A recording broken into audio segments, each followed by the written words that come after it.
We just want you to sit in your chair and go hip hip hooray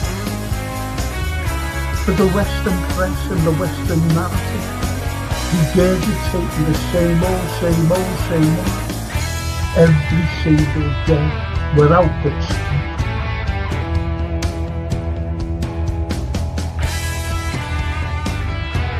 Please watch the first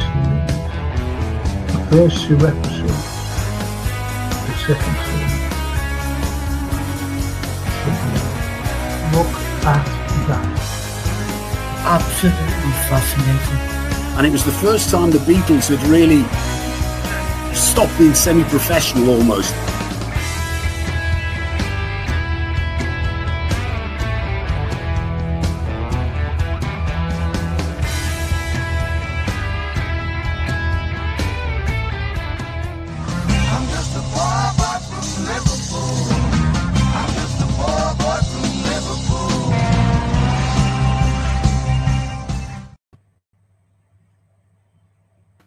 Hello everyone, it's History Night tonight.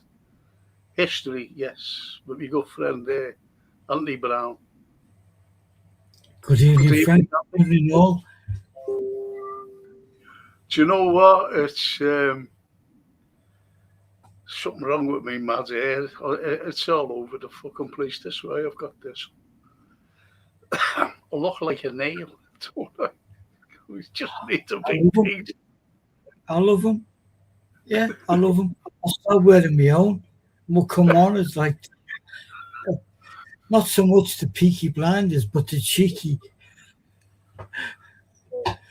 Well, Anthony, honestly, God blame me. You want to see me? Anyway, that's by the by. And let's see if our TW. Evening, Frank and Anthony. Oh, that's fab. Good evening, TW. And Johan.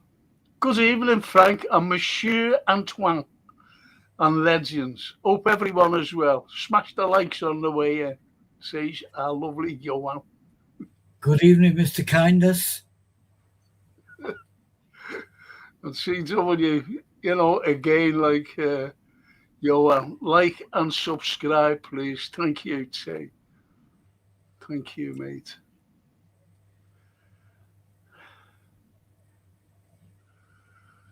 And Johan say, I see it's the grey one today. Yes, it is. I feel grey anyway. I've been, I've looked, I don't know where, I've seen to Anthony before. Do you know, I don't know where my phone is. And I haven't had it since Saturday. It's in that Armani suit. What? It's in that Armani suit.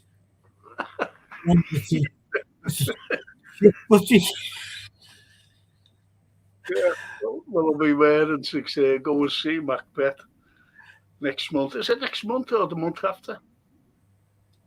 Is it April, Macbeth, or May? We're not far away from April. Yeah. Anything else? I know nothing. Time is moving too quick, as is ever. Yeah. Would the phone not be in your hat? Come on. Would the phone not be in your hat? I wish it was, you know. Just I've put it down. I haven't a clue where it is. Put it down. I thought you'd phone me. I thought Jason would phone me. Yeah. And I, even today, I said, someone's bound to ring me, even Francine. Because she picked Sophie up, mind you, she's at uni today. And I thought she was a rang me. She normally picks Sophia up. But I just don't know. I don't know what's happened. And what was that? Sorry? Did you have it when the match was on? Did you have it? No. No? No. Okay. So, I just don't know where it is, Anthony. I haven't a clue. Put it down somewhere. I've looked everywhere. I haven't been out, so I haven't put it in a. I even looked in my pockets and my coats. yeah. I even looked in them, just. But I haven't even been out. Oh, no. Let's just carry on anyway. And lovely little Lambie, little Ellen. Good evening, Frank, Anthony, and all the lovely chatters. How are you all? That lovely from little ambidextrous. Randy, we're a little frayed around the edges, but we're good. Think. Can't fight, we're the big at. Where does that expression come from? Which? My mum used to say that when I was a kid. What expression?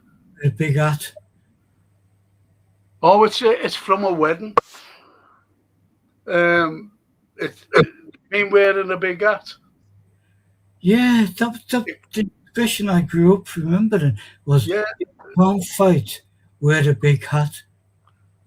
Well, what it is, it stems from the Edwardian times. And they used to say,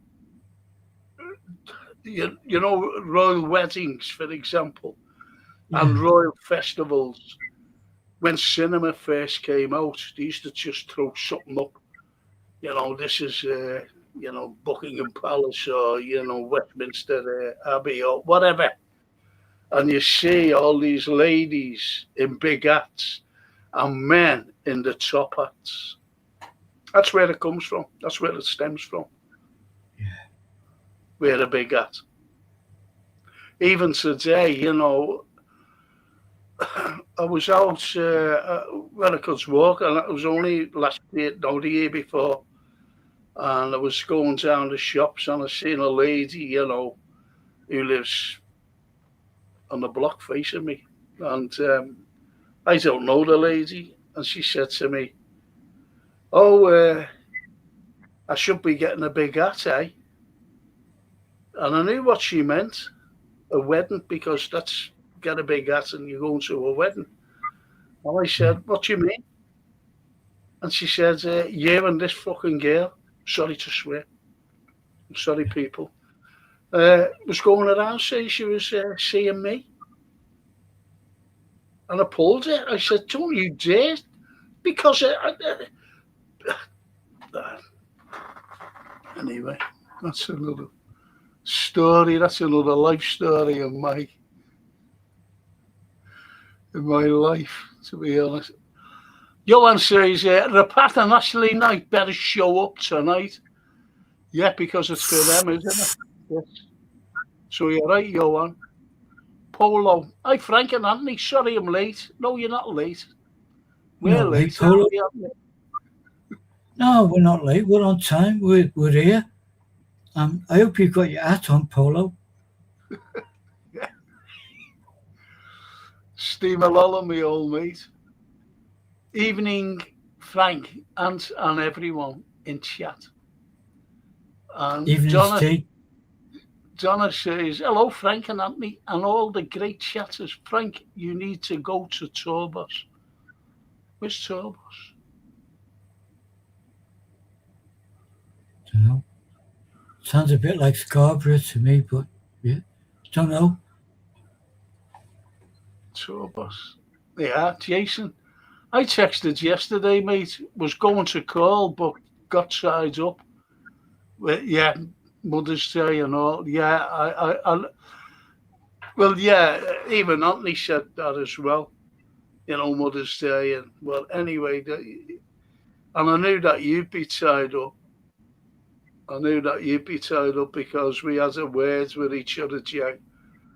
And I know that you're coming down to see me this week.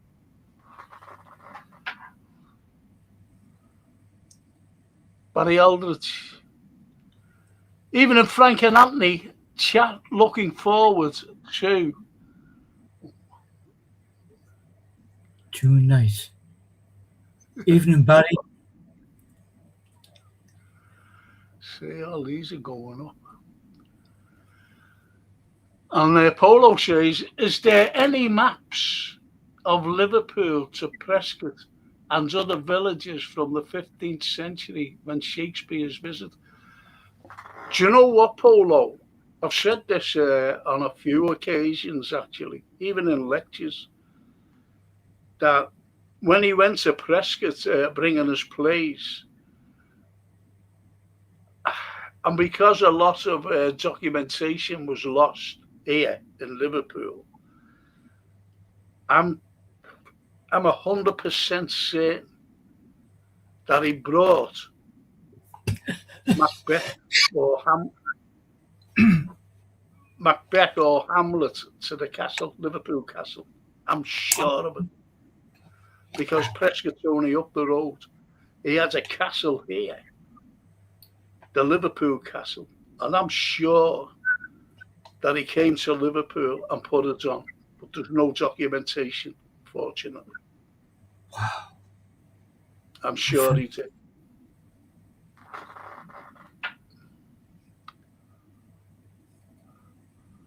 Torbos, the barber's on Scotty, says Donna Taylor. Oh. I used to go to, where did I used to go? I forget the one in Scotty when I was a kid. What was his name? No, yeah. No, it wasn't. Was it Auntie Hackett's? Auntie Hackett's on Scotty Road. That's where I used to go. And then I used to go up to, where did I go? I forget the name of the one in Soho Street. There was one there. So, thank you, Donna, for that. Used to be an absolutely legendary barber's called Victor, who was on Whitechapel, just up the road from Nems and stuff, and he was in a block there. Everyone used to go there. I used to go there, yeah. Wow. I remember my uncle. Two uncles out of them. They used to go to a barber called, you might have heard of this fella, called the Mad Russian. I have heard that, yeah. The Mad Russian. Brilliant. What a fantastic name. Characters. During the Cold War as well.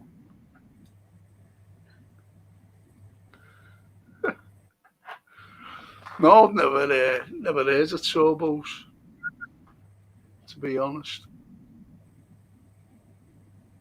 Anyway, shall we get started on this? You know, the path. We're doing it for Ashley and the path, and this is why I really don't like doing requests. I really don't, because people. It's just like what Johan said. I wonder if they'll show up. You see what I mean? Yeah. When I used to take the students out and, then other people, and I'm showing them, so I always used to say, now, take heed of what I'm saying. Because if you ask me that you didn't catch because you were talking or whatever, and you didn't catch what I was saying about a certain thing, when I repeat it, it's wasting time.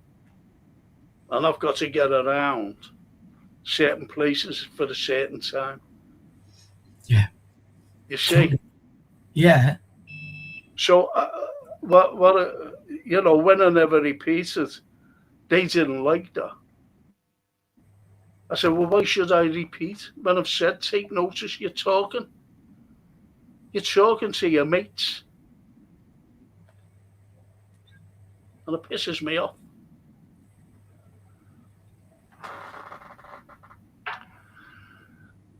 And Polo says, Frank, it must have been all the fields, farms in the 15th century looking at, yet they were everything, Polo. Yeah, thank you, Lynn. I'm going to start on this now. Thanks for that, Lynn. And for you football fans, I'll be doing football tomorrow.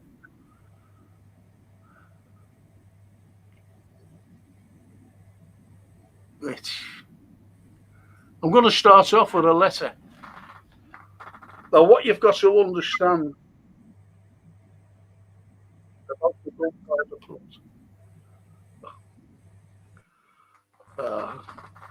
Look at this lovely girl in her caps as well. Hi, Frankie. And Anthony. Oh, good evening, Lauren. Hey, Lauren. Made up you with us. What Lauren has to, we're going to do things, aren't we? That sounds good, doesn't it? Anthony, about Shakespeare and some of his plays. Yeah. Okay. But we spoke about it, haven't we? We spoke privately, and we spoke on air as well. Yeah. About what you did with Dickens. Yeah.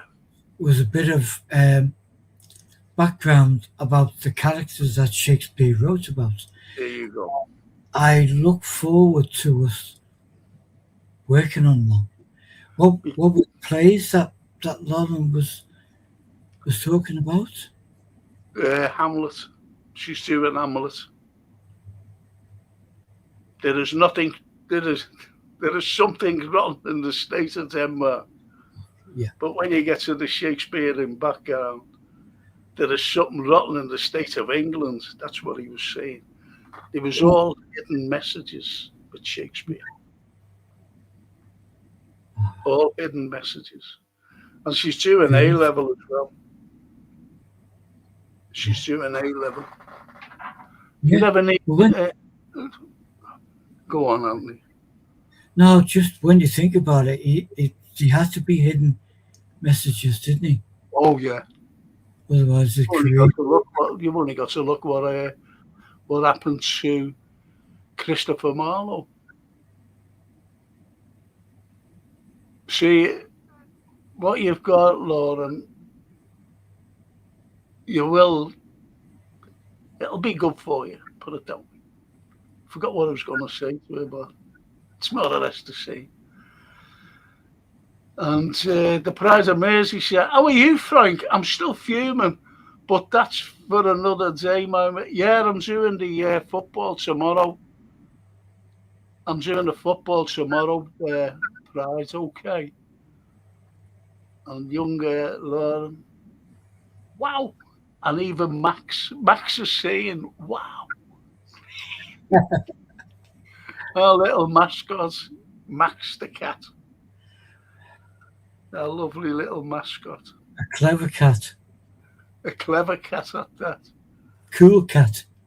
Yeah, cool cat. Do you know my Uncle Franco? He was a tall fella. And he always came out and he always said, about cats. He said to me one day, they can talk, I said, can they? He said, yeah, can. He said, because if you say to it, go and pick that up, it'll say back to you, me, ow. And I said, gee, yeah, go and ask a cat to do something and it'll go, me, ow. Mind you, I was only 27 at the time when he was telling me.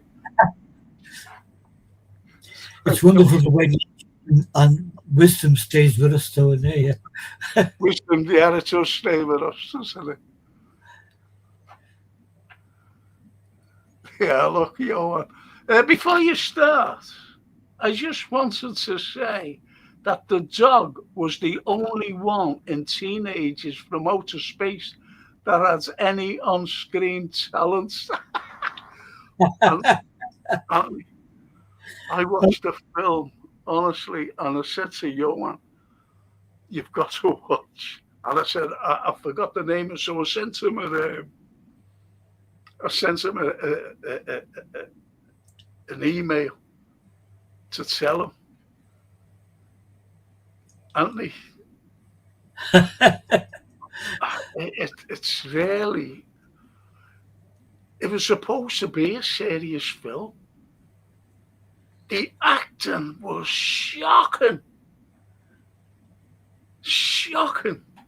And I mean, like, you know, like, say a line, I'm just going to say a line. Say, like, oh, where are you going now? Oh, I'm going down to Mrs. Sollop's. That's the way it was. Well, that's the way it was. Whereabouts on this universe did it come from? Outer space club.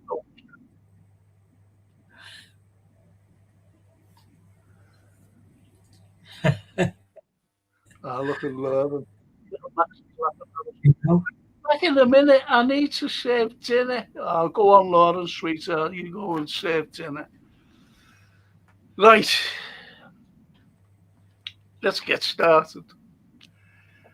When you look at the Reformation, now the Reformation, you've got to go back to. You have to go back to it because it doesn't look like and the other fella, Ashley, are coming in. If they're late ends up. So you've got to look, go right back to Henry VIII and the Reformation when he divorced himself from Rome and he broke all the Roman traditions. I'm talking about the Roman Church. So he broke away from it. And I have to say this because Lauren's serving dinner, and it was because of sexual preferences. That's what it was. He wanted a divorce. He wanted to marry young Anne Boleyn. He wanted to marry her. And the Pope said, no, you've already had one divorce. We can't allow this. So anyway, his advisors said to him, break away, become your head of your own church here in England. So he said, oh, sounds a good idea.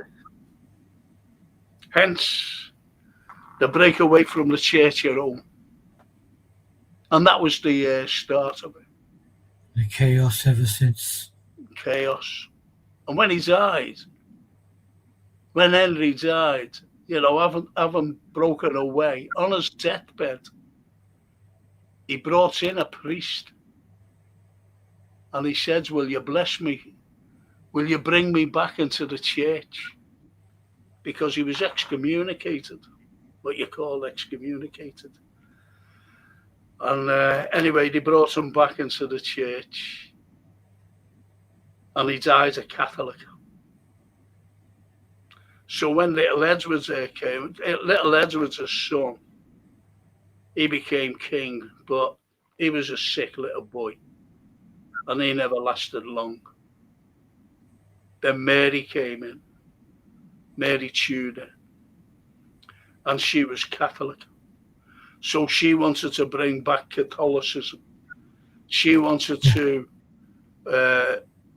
remarry the Church of Rome. Now, you've got to understand about all the cronies surrounding Henry at the time, because what they were doing, they were getting all Catholic lands, especially churches. And what goes with the church are big farms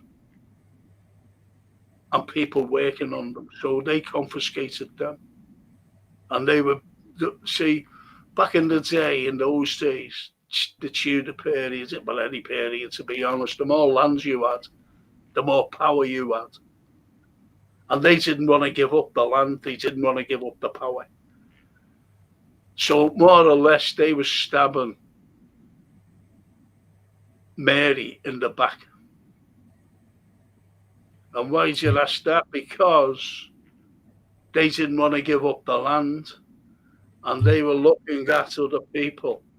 And people were being executed for nothing because these cronies who didn't want to give up the land, powerful men, were looking over and saying, well, this fella and his friends, they're wanting to take over the throne. You'll have to get rid of them. So they were being executed.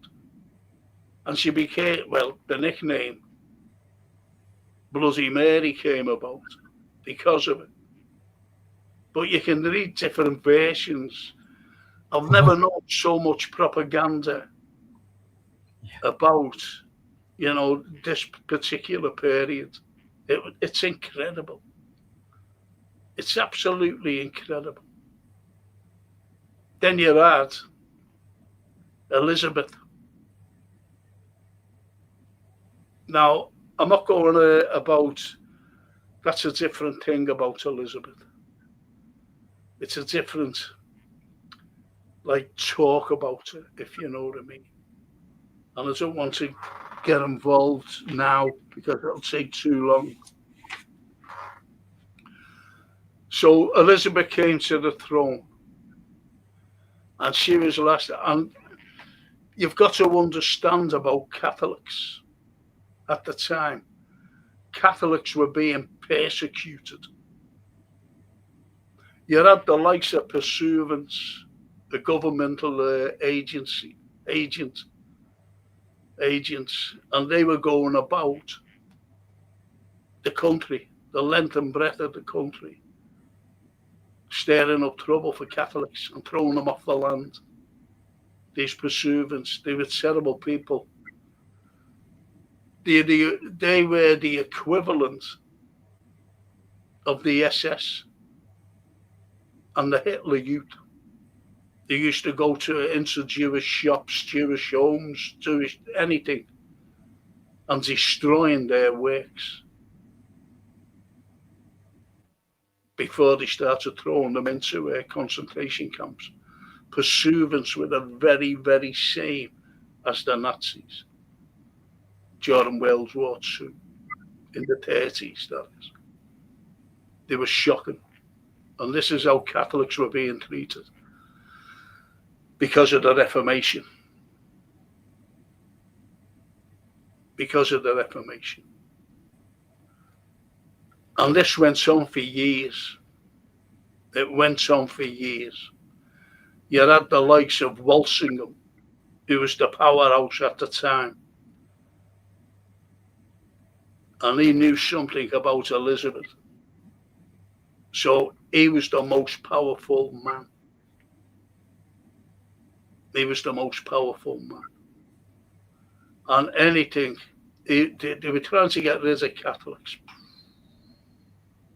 Get rid of them. Get rid of a lot.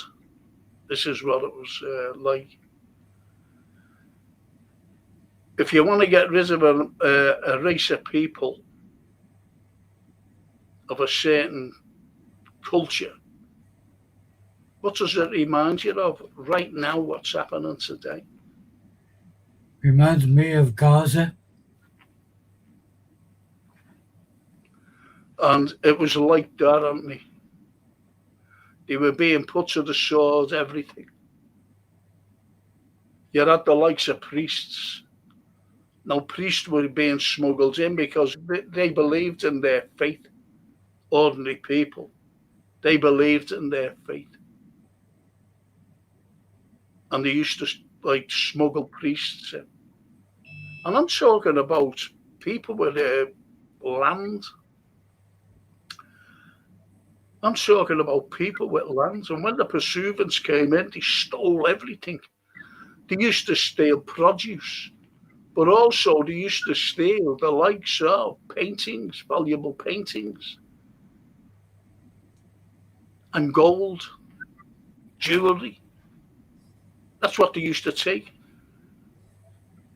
And they also couldn't say anything.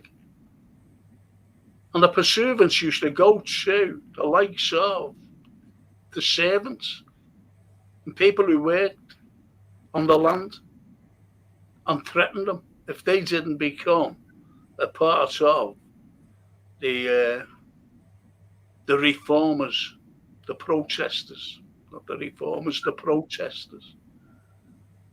They could be thrown in jail or, worse still, could be executed. So they were leaving the land because they were afraid in case these were ordinary workers. You know, workers in the household, like maids and servants, you know, these other servants. And they were afraid. So they had to leave the household. Education for people, no education at all for the Catholic minority. It's becoming a minority. So there was no education. They couldn't be educated. They were banned from university. I'm talking about the elite here. They were banned. And the pursuivants were going everywhere, every year. And they were being heavily taxed as well. The government was heavily taxing these people. And people were losing the land because they couldn't afford the taxes. So by the time the tax was due, they couldn't, so they were thrown out of their land. And that was their family heritage. So you had the likes of these people who was claiming the land, who were becoming, well, they were powerful anyway. And wealthy. Claiming all the Catholic lands. Go on, sorry, Anthony. Powerful and wealthy, isn't it? Sorry? Too powerful and wealthy on the backs of their cruelty. The two cruelest. Yes, of course. And even you mentioned about the status and wealth in the 19th century. Oh, Charlotte Bronte. There you go. In her. That's all that mattered. That's what she said. That's all that.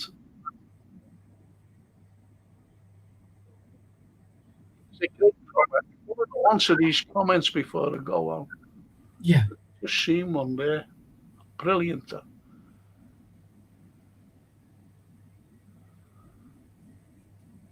And Polo says Henry VIII still did mass every day despite banning Catholicism. Double standard for the elites. Again. Brilliant. Yeah. Brilliant. Absolutely. That's why he died a Catholic, and every other king up until, I'll tell you about that in a moment. The lovely Bella. Buonasera, Franco e Antonio e Familia. So, good evening, Bella. Good evening. Buonasera. That's lovely. Well, now look at this one. And B. Look at that by Polo. And he's so right. I only said that today to myself because I'm speaking to no one. Because I was looking about if Netanyahu's dead. Yeah. Well, she was like Netanyahu, and he was. What a good man. Oh, fantastic. And Dennis Paparak. Good afternoon, fellas, from a windy Tampa. Rain on the way later. Henry VIII, the original fat bastard. Correct. Correct, Dennis. Get yourself a big hat like Frank.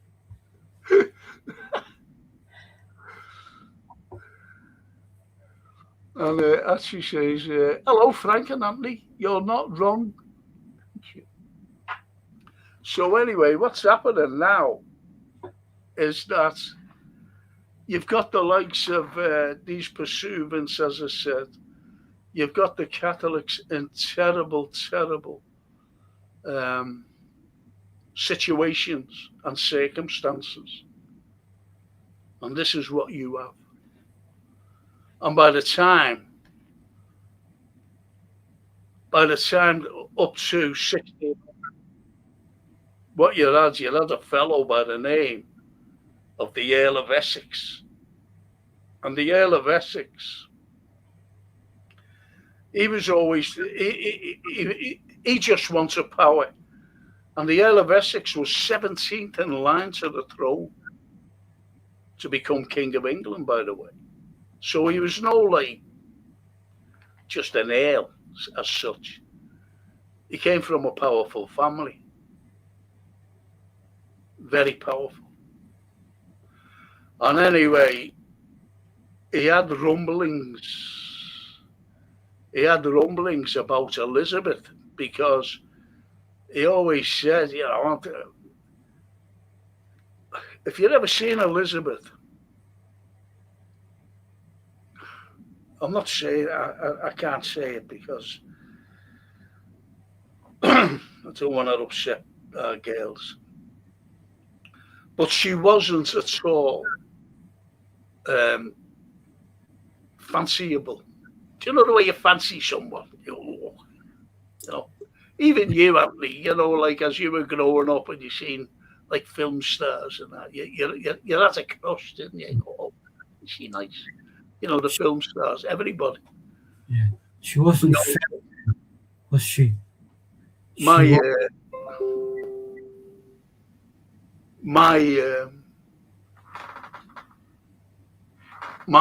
particular crush was Brigitte Bardot and Sophia Loren.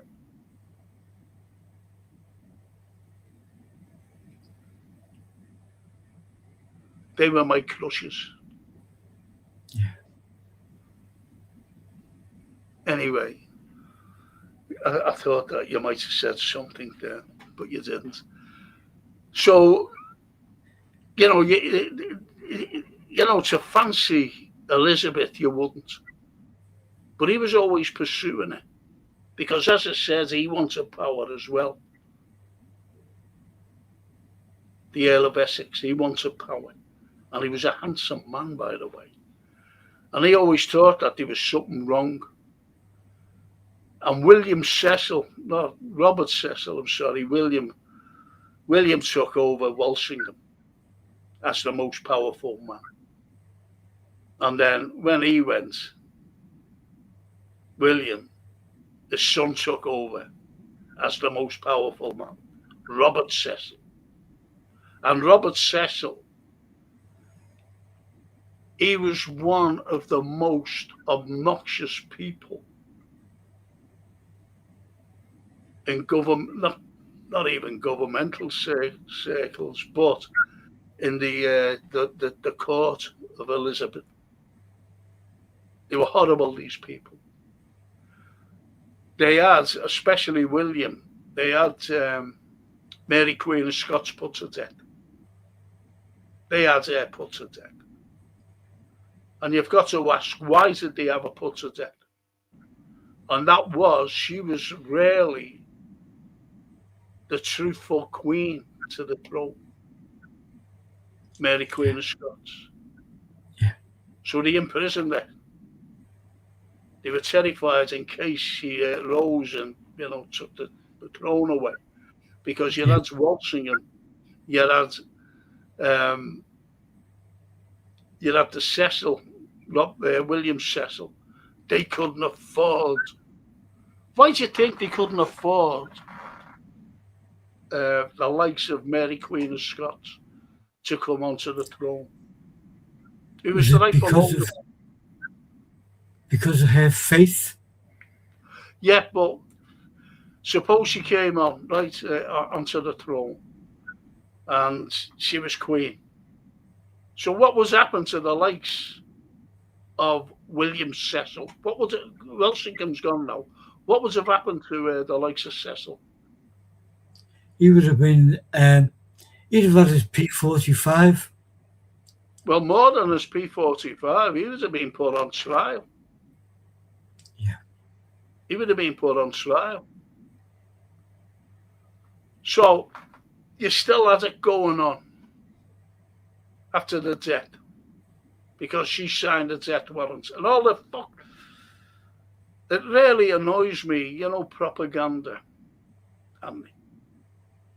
It annoys me. And what you read back, going back then, the truth's never written. It's never written. It's always been, Queen Elizabeth was beautiful and Queen Elizabeth was lovely and Queen Elizabeth was this. Queen Elizabeth was everything. Didn't he call the King's book or the King's Ledger? And all the untruths, the versions of what actually went on, went in this ledger. And so historians were invited, if you want to know the truth, read the King's Ledger or the King's Book, which of course was full of untruths. And that's kind of the way it's been since. Is that right? It's like you don't write the truth down. You write down what suits the purpose. What suits the narrative. And it's going on today. Yeah. Everything.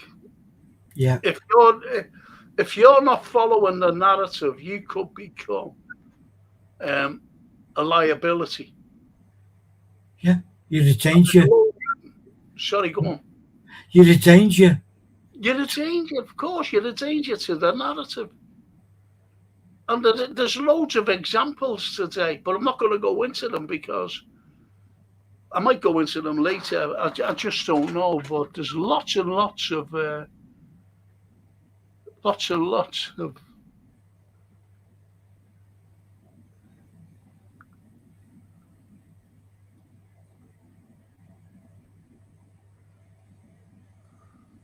I've just got to go on. Frank, says the Polo. Who was the last monarch to get a Catholic burial? Was it no, it wasn't Tudor, it wasn't Stuart. It was I'll tell you who it was. I'll tell you who it was. Oh, I always get mixed up with this. It was before William I. It stopped there. And William I, you're talking 1690. So it was during that period. Who was it? I forget who it was. Definitely wasn't Stuart. The Tudors. The Tudors stopped when the state. I'm sorry. I'm trying to follow something, and it was when it was after the death. Listen, just let me carry on, and it'll come to the fore now. Okay, I'm sorry about this because I'll be giving a lot too much away by saying it now. You'll find out in a moment. Just bear with me. And actually says, Gina Lola Bridget was low. Yes, she was. She was actually. I'm here, Frank, signing in. Sorry I'm late. Oh, there's been murder. Everyone was having murder. I wasn't. I was saying Rip Patter's a smashing fella. He will come in. Especially Anthony, he was calling you for everything.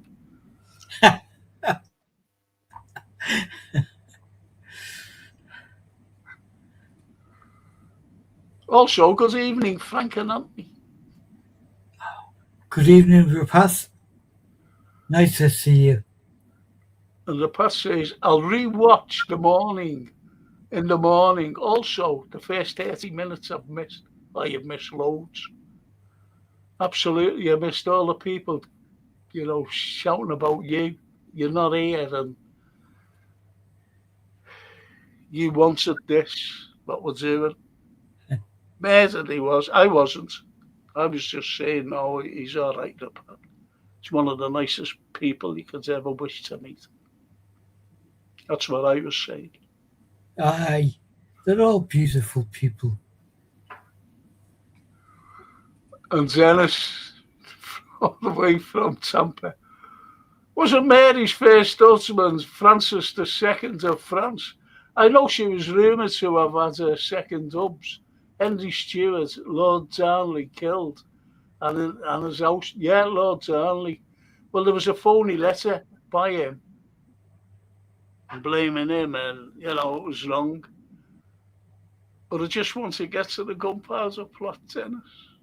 I could do all that some other time, to be honest, about Darnley, about the letters, about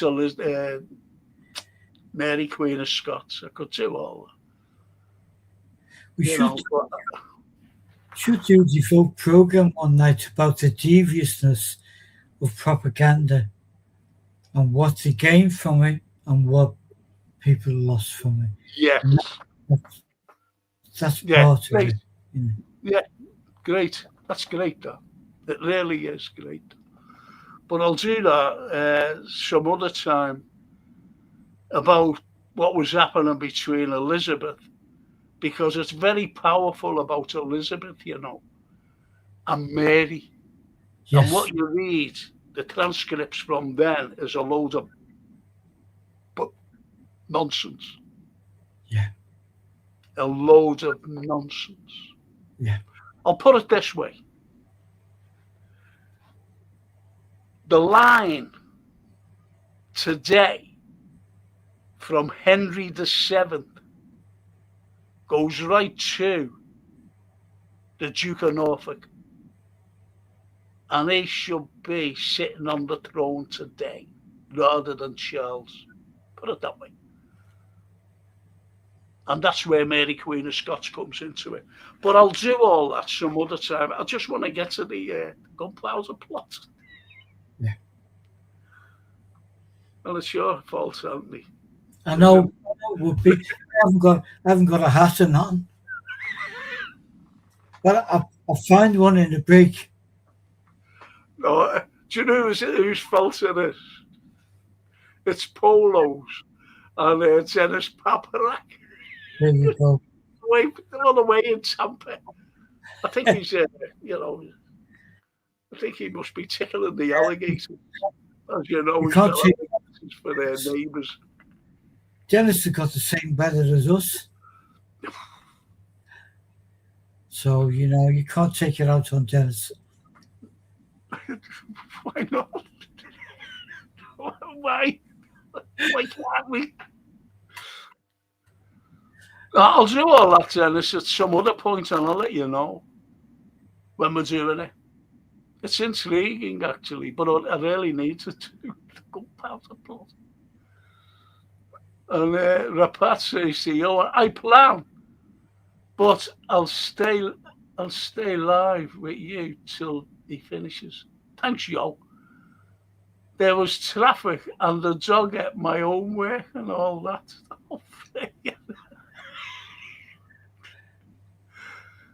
We've got some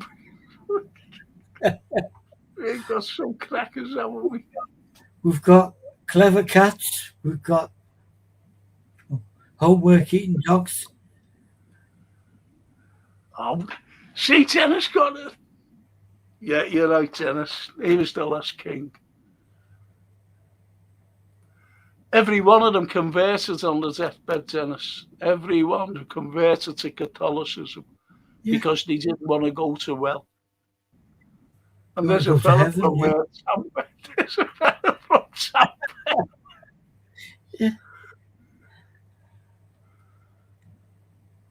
Yeah. James the Sixth of Scotland, who had the last Christian burial. I'll go to that. Saying that I'm not reading that out anymore. They're going to spoil it. They're going to spoil it. Sorry, Franco. Yeah, the November the 5th bit still has some vestiges of bigotry against Catholics, doesn't it? Yeah, well, just listen.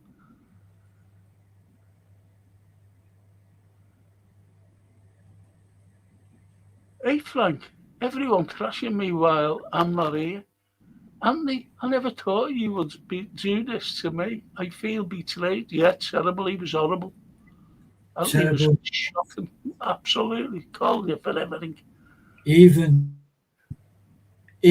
those like us who have been out in the cold for hours, you know, we wouldn't set any one of yous up. You know, Do you know what? I'm going to give up. I'm giving up. you're not going to give up. Count to 5. Count to 5, and then we'll go back in. Great. Okay. We love the family. We love your opinions, but we're on a train that's not stopping anywhere till the end. And there you have it from Anthony, who Yeah. trashed Red Pack before. And he's going to play it back, you know, Anthony. He's going to be playing it back. To be threats and everything. Follow the narrative. Follow the narrative, Red Pack. Oh my God, we can't follow it. Never mind anyone else. You know. There's my old mate, look. It might have been King Richard III. Just Googled it.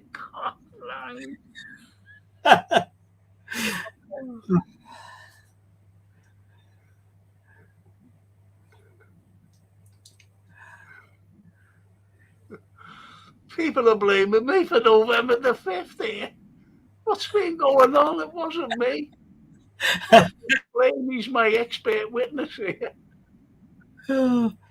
Take no notice, repast, think Mary Queen of Scots, and you'll be all right. Keep your head. Paulie says, hi Frank and Anthony, evening chat. Say he's late. Hey, Paulie. He's late. Everyone's late with us. But anyway, shall we carry on? I'm just going to read this letter. I can't read the letter because we're coming up to a break in a few minutes' time. So anyway, I'll carry on. Okay. So what you're at the death now of Mary Queen of Scots, and the signature was Elizabeth.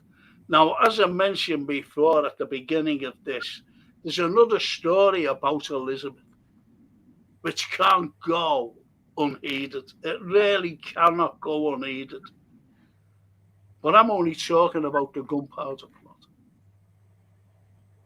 And there's lots of things about Elizabeth that has to be said.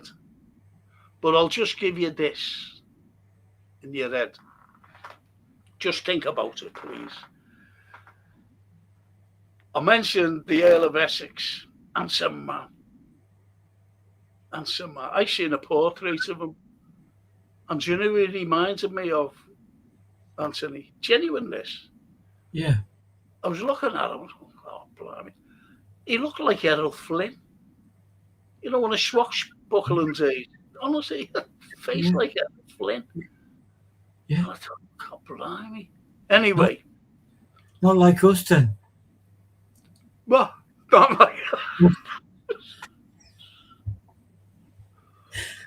I was listening to Scott Ritter before, and he was rubbing his eyes like this, just like I'm doing. And he said, excuse me, he said, I was rubbing my eyes. He said, I've got cataracts, and my eyes are burning me. And that's what happens to me. Exactly. When you see me rubbing my eyes and that. with cataracts, and people don't realise it. Yeah. Anyway, that's by the by. So now what you have, as I said, the Earl of Essex pursuing Elizabeth. And he knows that there's something wrong. He knows. So Robert Cecil, Anthony, what he did, he's getting wind of it. And he's getting wind of what the Earl of Essex is saying.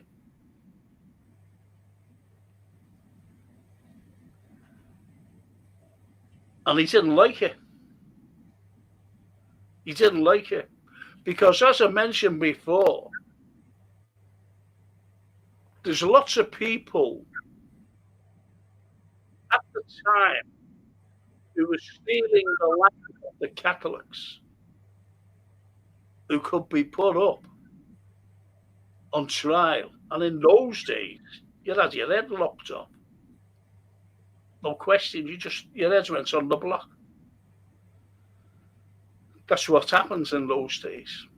And they were terrified. So they kept going. They kept the likes of Robert Cecil in the loop all the time. And you'd have a spy. And Robert Cecil had a spy. And he was a Catholic. Because Robert Cecil wanted to get rid of all Catholics. Every single one of them. In other words, it's ethnic cleansing. And if he would have had it, it would have been genocide. It would have been genocide. You see? And these are powerful people, like I just said before, about the Duke of Norfolk. The Norfolks were still going. They wouldn't change the fate. The Duke of Northumberland's wouldn't change the fate. So you had these powerful people. But you also had Cecil, who was a powerful man. And back in the day, Catholics, like you and me, for example, ordinary people, but, important people, say, but not big landowners or anything. But their families own the land, if you know what I mean. So they were powerful in ways. And they couldn't go out of a 5-mile radius. That's very important. Any Catholic couldn't go outside a 5-mile radius where they lived. Could they have any arms, do you reckon? No. Weapons? No. They couldn't. They weren't allowed. They were not allowed. And what had happened? The Earl of Essex. Now, for all his, for everything that was going on at the time, and the rumours that was coming out from the likes of the Earl of Essex, he had to be shut up, didn't he? He had to shut him up somehow. They couldn't kill him. They couldn't kill him, could they? Yes or no, Anthony? No, absolutely. I'm just gross, Frank. It's like they make these rules themselves, and when they're threatened by almost one of their own, what do we do with them? Exactly, what do we do with them? So Cecil had a great idea. Now, I'm sorry, but I have to go back to 1566 and the Irish question with Sir Humphrey Gilbert when they went over the English to take on the Irish, because they wanted to ethnic cleanse the Irish, as you know. So Yes. what he said at the time, because there was rebellions in Ireland at the time. They never just gave up, the Irish, but rebellions. So he sent over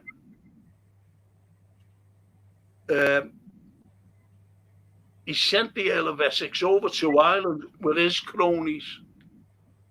Now, his cronies were Catholics. His cronies were Catholics. Now, don't forget, I mentioned, didn't I, that Cecil had a one spy who was Catholic. Yeah, Snide. A Snide. And he was the first cousin of a chap by the name of Sir Francis Tresham. Now, we'll go for a little break because I'll have to make a cup of tea. And after the break, I'll carry on. Is that fair enough? That's brilliant, Frank. Okay. I hope the other...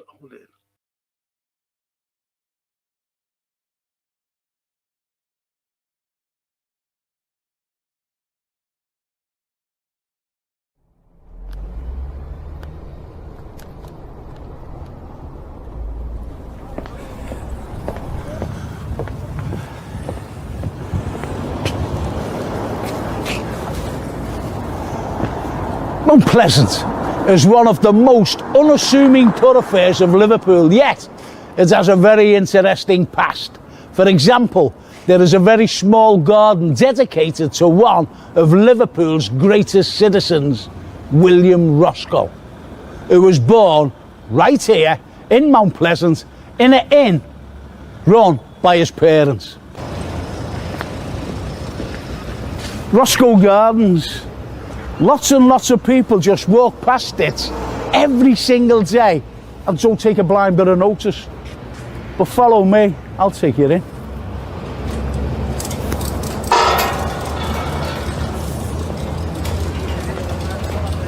The man who brought the country's first botanical gardens to Liverpool in 1801. However, this humanitarian's greatest achievement was when he led a group of Liverpool abolitionists who campaigned tirelessly against the slave trade.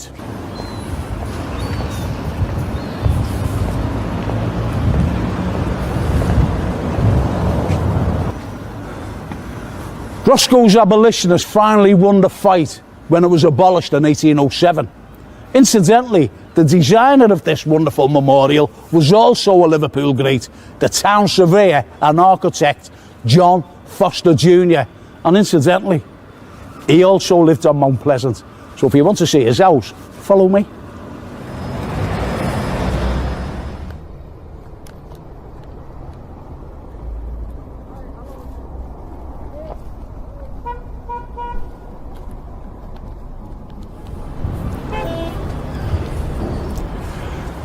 This is where he lived. Foster was responsible for designing the likes of St Luke's Church, locally known as the Bombed Out Church, the Grade 1 listed oratory next to the Anglican Cathedral, and of course St Andrew's in Rodney Street, with now the famous Mackenzie's Pyramid Tomb. I've just remembered what I've passed walking up Mount Pleasant. You can't miss out on this. Come on. This is what I forgot to tell you. This wonderful dwelling is the oldest Georgian building in Liverpool, built in 1767. It's just a magnificent example of Georgian architecture at its best. Right next door, when John Lennon was born, just up the road in Oxford Street, he was registered here like so many of Liverpool's other citizens were, famous or not so famous. You most probably were registered here yourselves. And next door again, remember this building? This was Liverpool's own dolls' hospital. Yeah, Liverpool has its own hospital for the sick dolls, a unique institution indeed. And people did actually bring their broken dolls here. You could have been one of them, bringing your poorly sick doll. Ah, bless.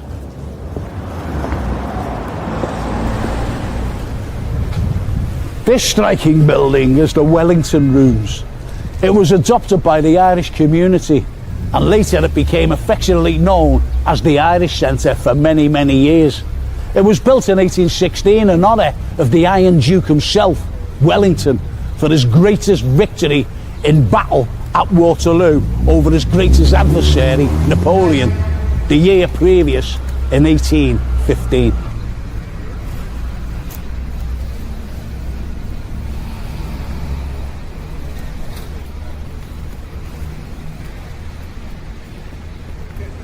I'd love to take you in, but unfortunately, and it breaks my heart this, it's fell into disrepair in the inside.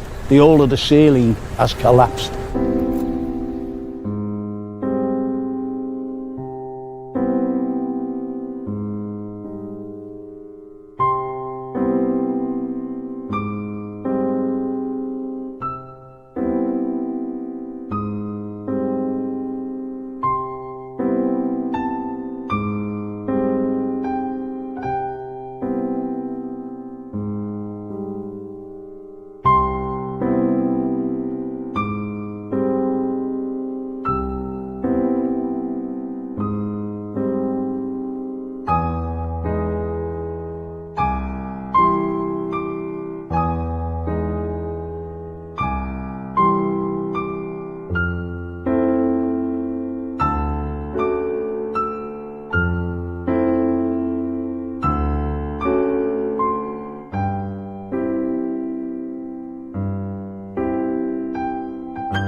Such an absolutely beautiful building.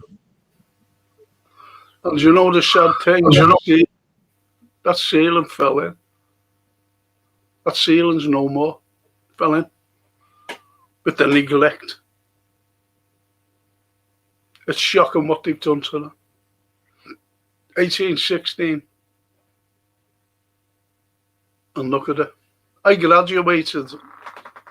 I've graduated 4 times. And every time I always went in there for a drink. Me and I'd get it.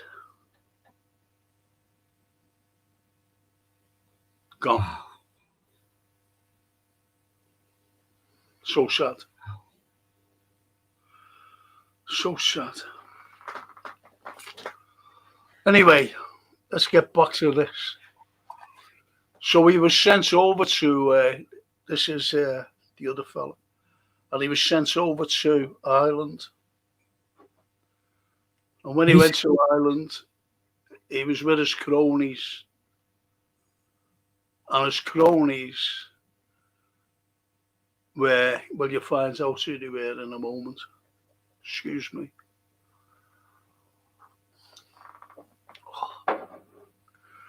His cronies saying, well, why are we here? Because he turned around and said, what am I doing here? What am I doing in Ireland? Then he got word about his suspicions about Elizabeth. He got these rumours about Elizabeth, which I'm not doing it now. It'll just go on too long. I won't be able to finish what I want to do.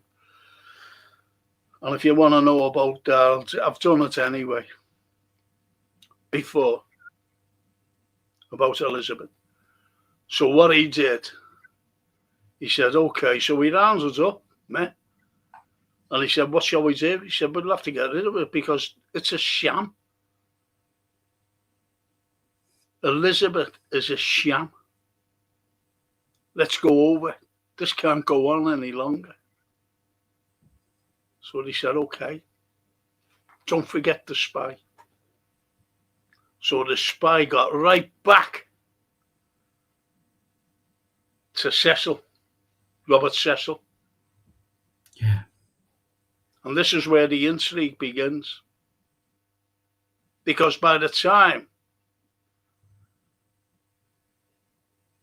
the other fella came back to England, Essex, they captured him and he was imprisoned in the Tower. Once you go in the Tower, you know that it's the end of you. Yeah. But his mates never gave up. The people, but they didn't. They never thought about a spy. They never ever thought about a spy being amongst them. And that spy was a chap by the name of Lord Monteagle. And that was the spy for Cecil. And he was Catholic. He was Catholic, yeah. See, what's the old saying? You keep your enemies closer, don't you? You keep your enemies closer. And the enemies of Robert Cecil was Catholics.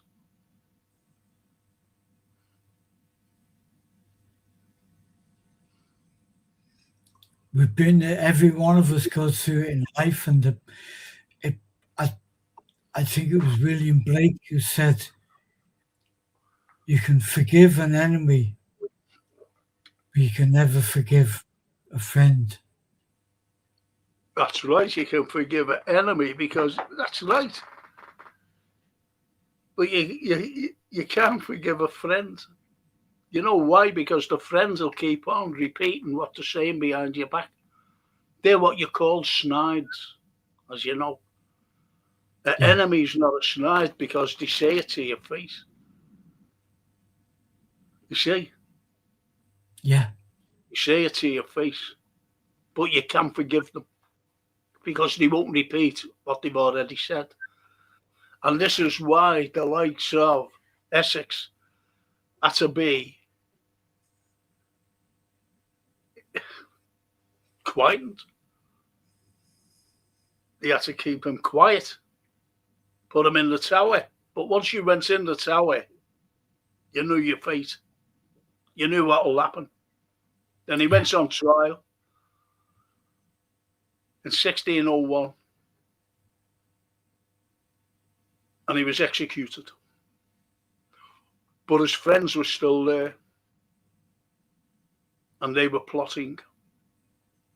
But they were plotting in a way, as I said before, they couldn't have any weapons whatsoever. They couldn't even own a dagger. And they couldn't move outside that radius of 5 miles. They couldn't. They could not move outside that 5 mile radius. However, and they were being spied on, they were being spied on. And they were outside that 5 mile radius. They knew that people were going from one county to another.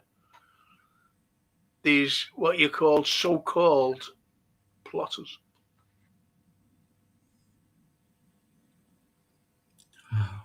And when they got told, when Robert Cecil was told that they're going to make a bang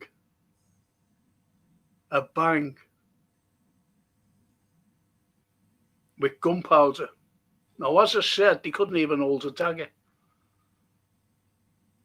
But what they did get was a little bit of gunpowder They bought gunpowder, and they were allowed to because the spies were on them. So why weren't they arrested? You know, that could mean death. Well, It could mean death to all gunpowder. The most fortified building in the whole of the country was Parliament. The most fortified building. They had soldiers, armed soldiers there every single day, 24/7, to protect the king, to protect these parliamentarians as it was then, because they were all lords, weren't they? They were all earls, parliamentarians at the time. And the king ruled. So when Elizabeth died in 1603, James I, well, James VI of Scotland, he became James I of England. Now, this fella wanted power. Yeah. And he was the son of Elizabeth. No, Mary, Queen of Scots. Sorry.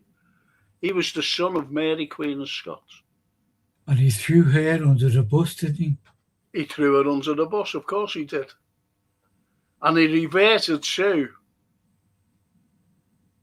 the protesters, to their church, because he was now King of England. So now he became king. He became the leader of the Church of England, which meant he was a protester against Rome. Yeah. So we followed in their footsteps. And this is what you have. You have a king of Scotland becoming King of England, who abandoned all his beliefs, that is, Catholicism. His mother died. His mother died a Catholic. She never ever gave up her faith. And he even congratulated Elizabeth for signing the death warrant of his own mother. Because the likes of Cecil went up to him on the death of Elizabeth and said, listen, you know, if you want to become do you want to become King of England? He said, yeah. Because he wanted power. Well, you'll have to renounce your faith to become King of England. So he said, yeah, okay. Yeah. You see what I mean? Yeah, I do. Sickening, but I absolutely do, yeah. But you find, Anthony, as I said, transcripts, which are different what was written in the day. Yeah. And it's intriguing, really. It really is intriguing, as, you know, her husband, Darnley, you know, and the letters he was supposed to have sent, you know, because it's all about coups. This is Mary, Queen of Scots. Yeah. And it was a load of nonsense. But anyway, that's another thing. That's another story. Now let's get back to the nitty-gritty. So when he was told about, when he was actually told about the gunpowder, Cecil, oh, that'll do me. How much gunpowder have they got? They've only got a little bit, but they want to make a bang. He said, well, where are they now? And they said, well, they're all hidden away, but we know where they are.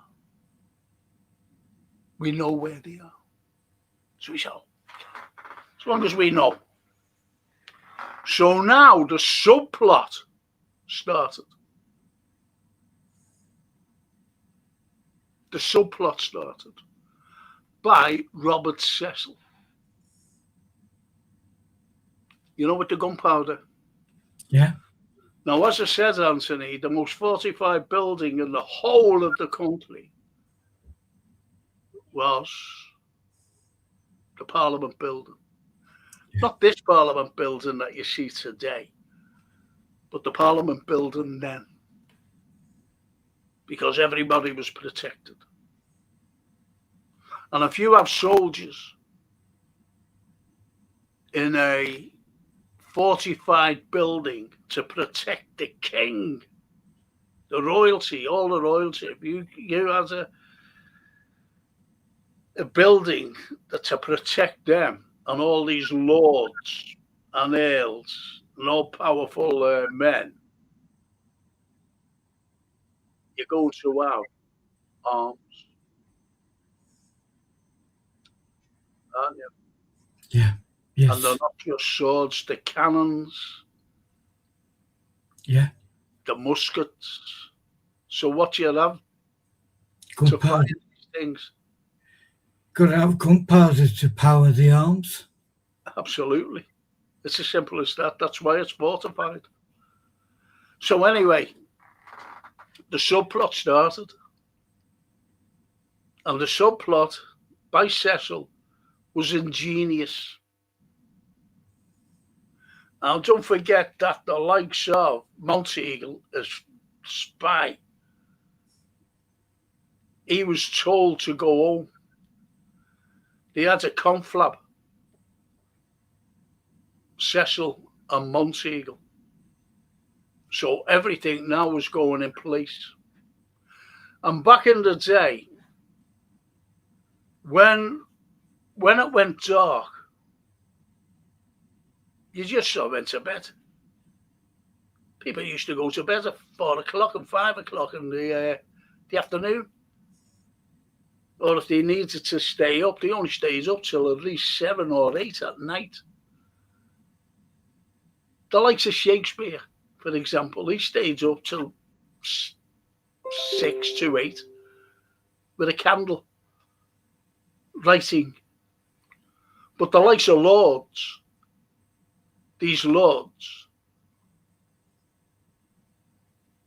they went to bed early. Because they had, what are they going to sit up for? And then wake up bright and early. Yeah. You know, and have the breakfast or whatever they did. That's what they did.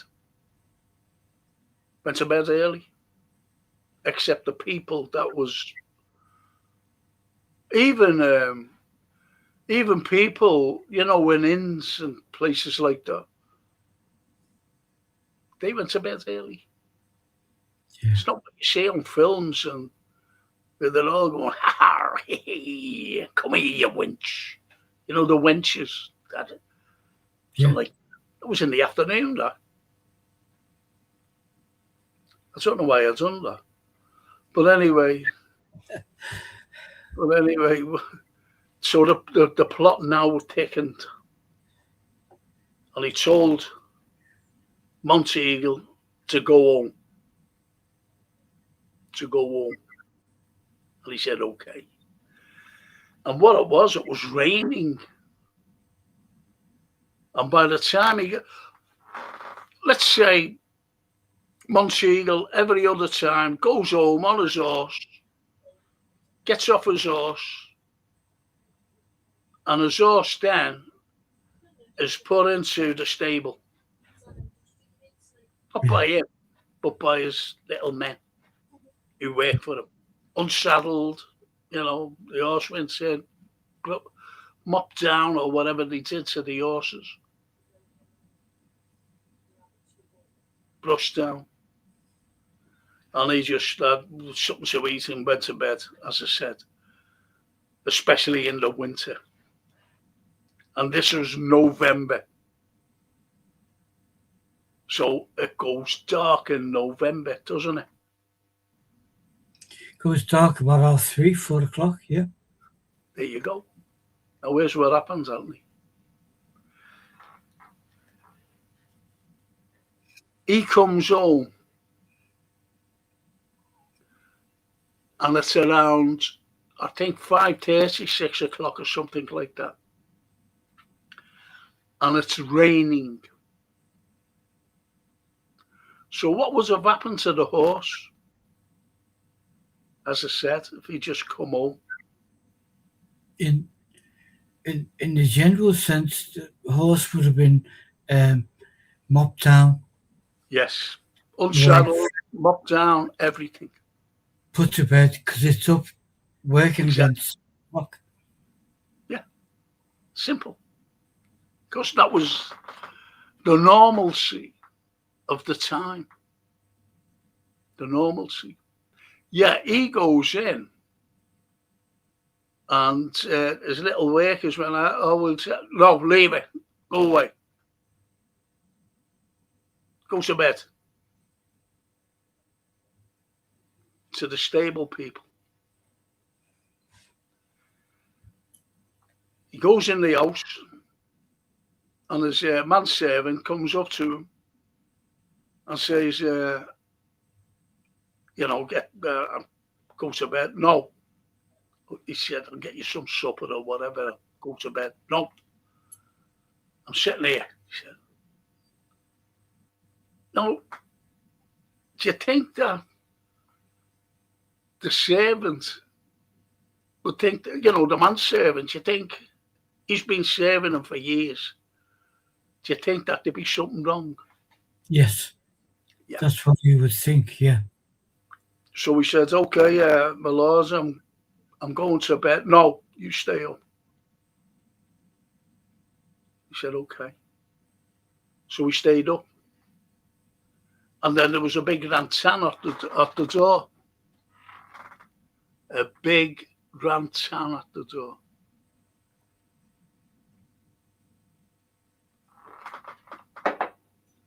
And with the rantan, he shouts to the Monteagle, shouts to the manservant, answer the door. Which he did, he was going to answer the door anyway. So we opened the door, and there was a fella there standing in the rain. And he said, come in. He said, no. He said, will you hand that to his lordship, Monteagle? So he said, yes. Door closed. One thing you never, ever, ever, ever, ever did, and I'm talking about these powerful men, you never allowed any manservant, no matter who it was, how close you were to them, to read a private letter, ever. Even now? Even now, absolutely. Even now, Anthony. And Monteagle said, I'll open it and, read it out to me. And he went, are you sure? He said, yeah. Just read it out. So we said, okay. So we opened the letter, and it was sealed with wax.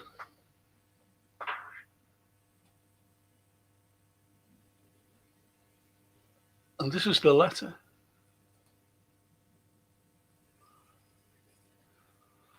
The Monteagle letter. My lord, out of the love I bear to some of your friends, I have a care of your preservation. Therefore, I would advise you, as you tender your life, to devise some excuse to shift off your attendance at this Parliament. For God and man have concurred to punish the wickedness of this time. And think not slightly of this advertisement, but retire yourself into your country where you may expect the event in safety. For though there be no appearance of any stir, yet I say they shall receive a terrible blow, this Parliament, and yet they shall not see who hates them. This council is not to be condemned. because it may do you good and can do you no harm, for the danger is past as soon as you have burned the letter. And I hope God will give you the grace to make good use of it, to whose holy protection I commend you.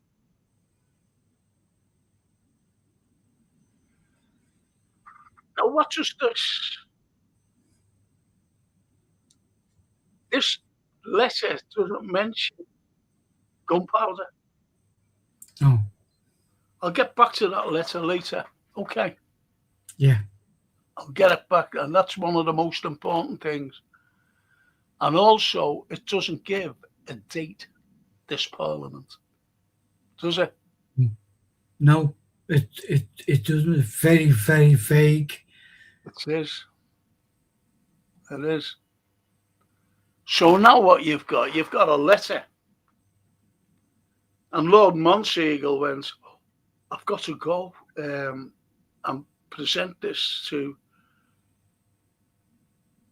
Robert Cecil, His Lordship Cecil. Now, as I said, people in those days, no matter how important they were, used to go to bed.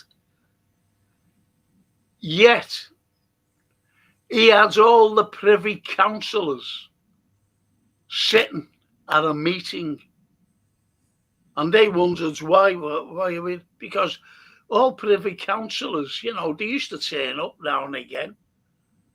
Do you know, like the way you see sometimes Parliament?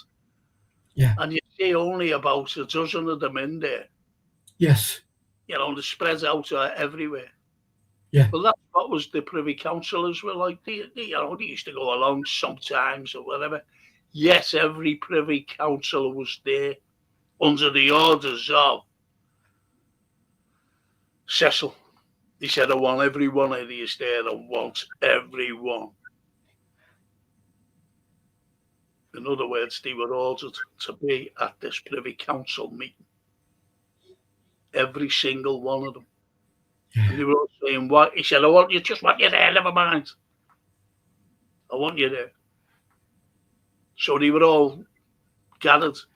So they all must have been sitting, waiting, well, what are we here? So they were talking nonsense.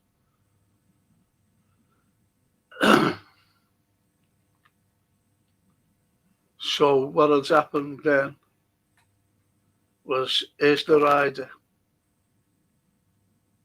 Now, don't forget, again, I've got to remind you, everyone, that horse should have been in the stable, but it wasn't. Because of the rain and everything. And he gets up, gets on his horse, and he rides to the Privy Council. How does he know? There's no communication like we have today. Is there? No. Didn't have a mobile. Didn't have anything. It's a pre-arranged. Again, it's just a letter, isn't it? So how did he know? It doesn't say in the letter. So how did he know where to go to a house full of privy councillors? It's a pre-arranged script. It's a pre-arranged script. So you bring it, when you get this letter, you bring it to me. And it was brought to him. And he read the letter out. Cecil, he said, hey, my lord, here's a letter. He says, I think you should. Okay. And he read this letter out to the privy councillors. But again, it doesn't mention about a date. It doesn't mention about gunpowder. It doesn't mention anything at all. The only thing it says, yet I say they shall receive a terrible blow, this Parliament. That's all it says. No. A terrible blow. Could be anything. A terrible blow. Why do you think it didn't mention gunpowder?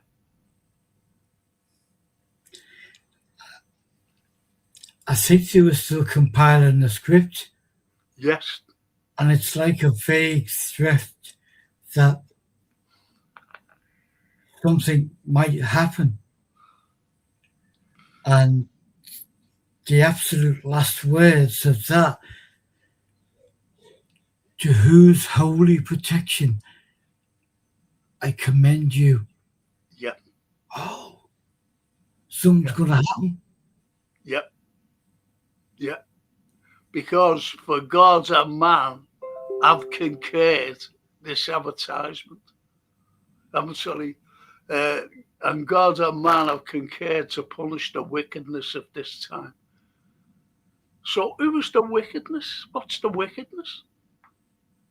The wickedness, obviously, because of the roundup, executions of priests, of ordinary Catholics, because they were being put to the sword. They were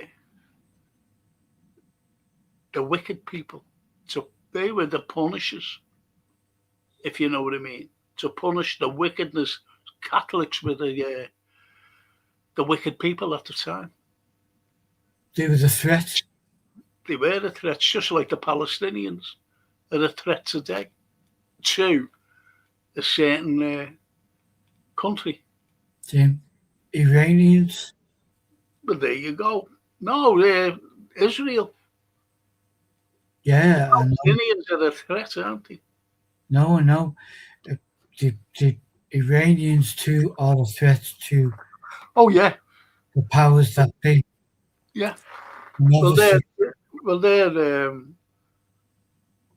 they're accused of being a terrorist state, and you know the supplying Hezbollah and whatever, and in the Lebanon with we know things. it's terrorist, yeah.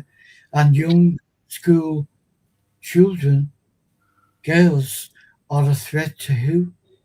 Yep, exactly. But It's they like, just got away with them. They're a threat to nobody. So this is the letter, and it's very vague, as you said. Very vague. Now, where's the subplot? That's the beginning of the subplot, the letter. The vague letter that doesn't say anything. And I'll tell you why gunpowder wasn't mentioned. It was to exonerate the government itself. That's why they just put in a terrible blow, this parliament. A terrible blow, which I'll get to later on. Because, yeah, anyway, let's carry on. And that's the way it is, you know, with people. That's the way it is. With all these wonderful people.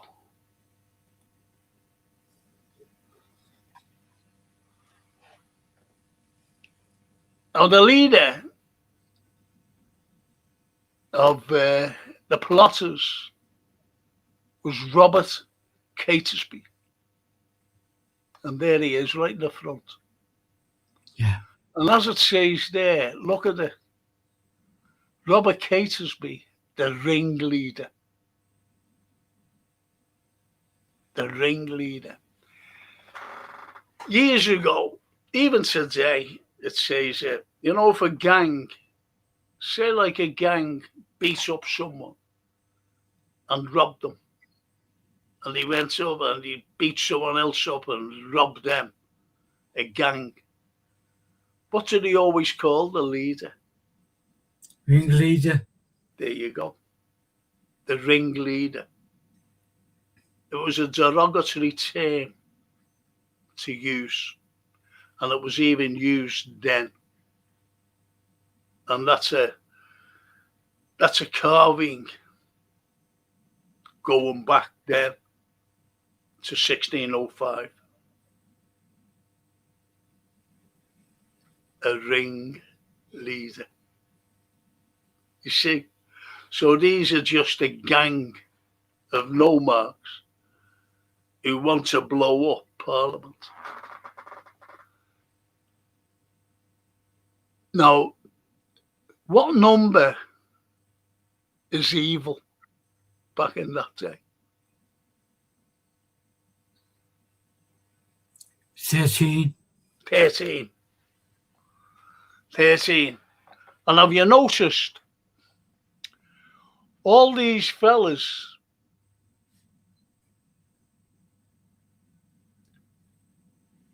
they had to make up 13 and they only had 12.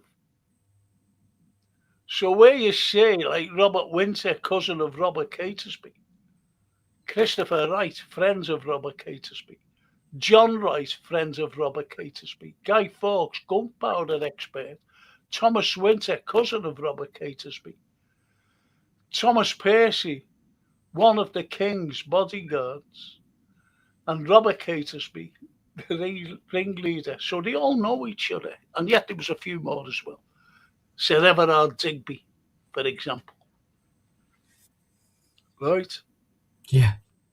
But what you've got there is a servant. Have you noticed? A servant. Thomas Bates, servant of Robert Catesby. Yeah. So they had to drag someone in to make it 13. Because 13 was a coven. A witch's coven. Or in their cases, warlocks.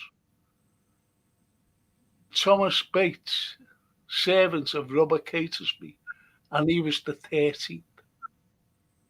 There's no way that a servant would be with gentlemen. Do you understand?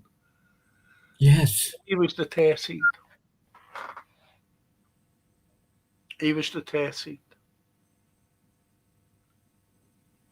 And when you look at some other aspects of the plotters, you had the spy, didn't you? Yeah. Lord Monteagle. Yeah. Who received the letter. Now, you might think, well, he received the letter of Sir Francis Tresham, who isn't there at the moment, like Everard Digby. He's not there, Sir Francis Tresham. He was the cousin of Lord Monteagle. But Lord Monteagle was getting all the information off the plotters because he was Lord Tresham's, Sir Francis Tresham's cousin. They trusted him. They trusted him. So what about Guy Fawkes? Guy Fawkes. Guy Fawkes, Anthony, was a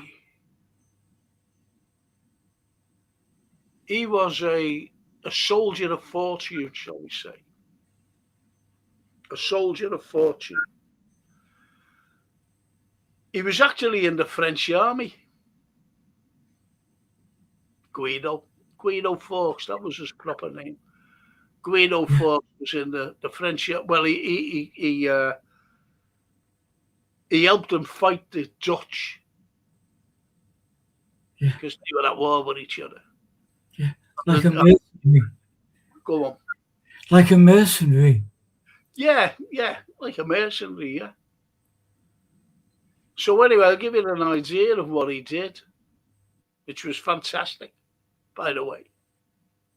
Fantastic. Now, if he's a soldier of fortune, if he's a mercenary, back in the day, say 1605, he was a force to the death, wouldn't he? Sword fight. That's what they were like. Okay? Yeah. Now, here's what happened.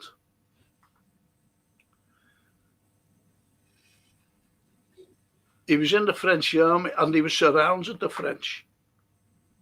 But they were surrounded, they couldn't go anywhere because at the back of them was the sea. And battles, believe it, you've heard of a battle being won and lost in a day. haven't you? Yes. Right. Yes. And what has happened was, when it went dark, everything went dark, he said, "Oh, see you tomorrow." And, all right, then, carry on with the battle tomorrow. That's true. That's what happened. So they used to rest. You've seen films, haven't you, where you see like whoever walking around as men and they're around fires, aren't they? Yeah. Because the battle, because it's the next day, they're carrying on with the battle the next day because you can't fight in the dark. You can't fight in the dark. So they see you tomorrow, they're okay. And there's what Guy Fawkes did. He dug a tunnel there. There's the French here. And he dug a tunnel to go right under and up to where the Dutch were. Here. See what I mean? Yeah. The Dutch there, so he dug up. But he went behind them. He went behind them with the French soldiers. So where you had the French soldiers against the backdrop of the water and the Dutch there, now the French soldiers are still at the backdrop of the water, but there were soldiers behind. So they were surrounded. They were surrounded. Yeah. You see what I mean? Yeah, absolutely. Great strategy. Brilliant strategy. Clever strategy. Very. And that's why they had him. He was the tunnel expert. But he just happened to be in England at the time. Wow. He just happened to be in England. He knew about him. Because he was friends. He went to school with the Wright brothers there. Robert, Christopher and John Wright. In York. Yeah. And yet these people were travelling all over the place. They were travelling all over the place. And yet, they couldn't go, they were restricted to 5 miles. They couldn't move outside that area.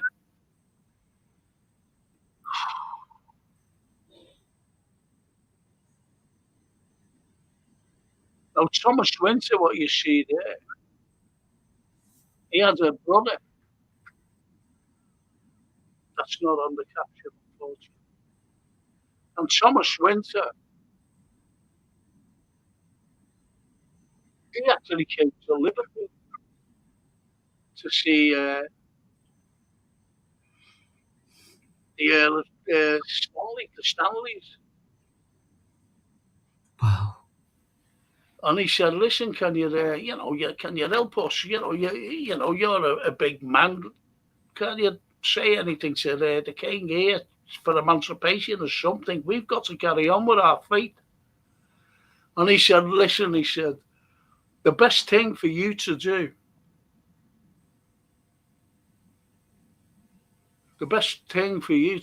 is to go to Spain and ask the king there, and ask the king to send letters to James and say, what about the Catholics of the country?" Yeah. Back off. Show them, sorry, go on. Back off. Give them some space. Yeah.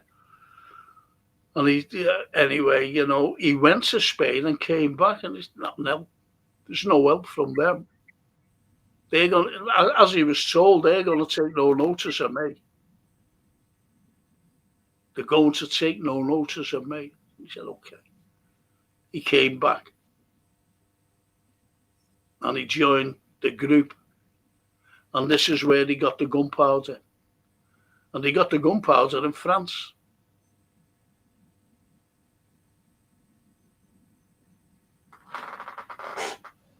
And they were in I forget the bloody name of it, I'm sorry. They were in a house. I've actually been on the telly in a documentary talking about it. I've seen the house, fantastic. I forget the name of it. It's in the Midlands. It's in Staffordshire. And I forget the name of the house. You were with the ancestors, weren't you? Yeah, I was with the ancestor. And I was actually putting my finger in the, the musket holes in the brickwork. Yeah. Anyway, terrible. It's gone. The name of it. But where the house was situated, it was situated in the middle of a woods. And back in the Shakespearean times when this was, woods are evil, as they say, because light never ever penetrated it. Yeah. You know, from the sky, the light. It was always dark. The flooring was always dark in the wood. The ground. And that's why they always said that it's evil. It's like the 1692 Salem witch hunt, when they found a young black girl, the slave, dancing in the woods. And it even stems to that. And they said she was a witch. And that was the start of the Salem witch hunt.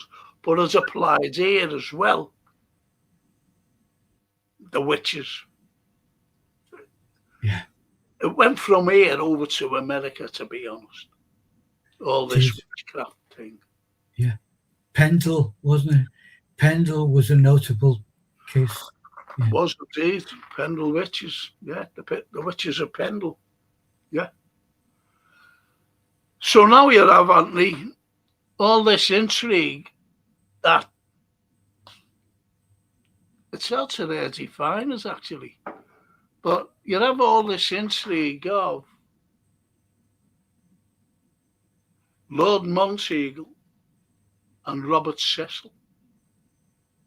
So Cecil ordered these people to be arrested. But they had an order, and I can't forget the name of this bloody place. Why have I forgot this name? Can't think of the name. Sorry. You know this place in the middle in Staffordshire where this house is surrounded, in the middle of a wood, which was evil. Which was evil.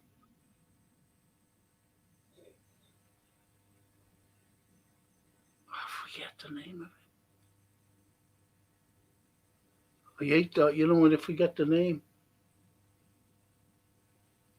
Anyway, the plotters were like split up, and he said, this is Cecil. He said, I want them. He said, but do away with the leaders. I don't want the leaders here. I want them dead. And the leaders were, as you know, Robert Catesby and Sir Thomas Percy. Now, Thomas Percy, I mentioned about the Duke of Northumberland, didn't I? Yeah. A Catholic, a major Catholic. And he was the grandson of the Duke of Northumberland. And he wanted those to be killed up at this place, where I forget the name of this place. So anyway, the soldiers went there, surrounded it. They were telling them to give up.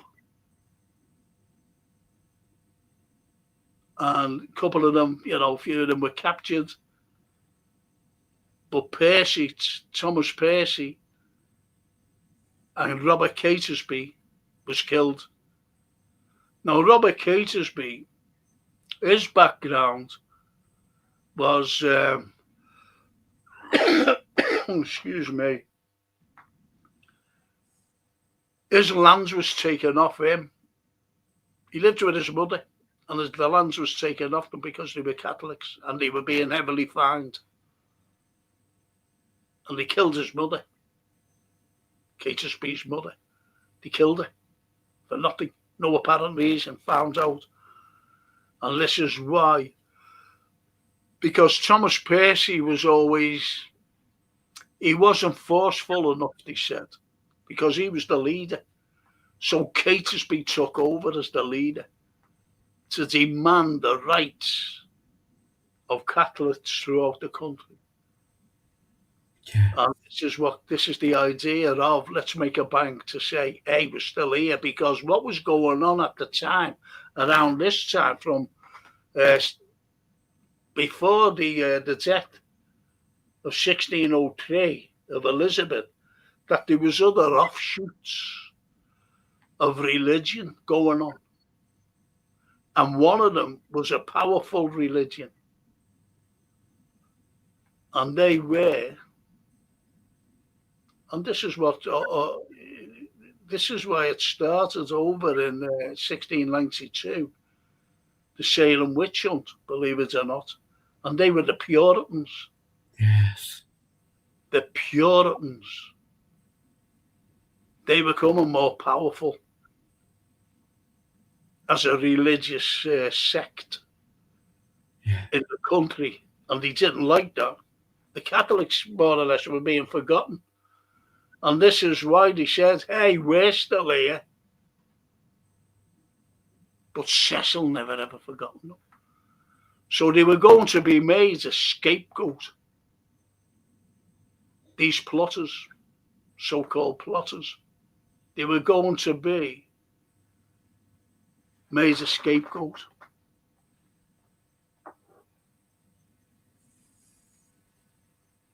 What do you think?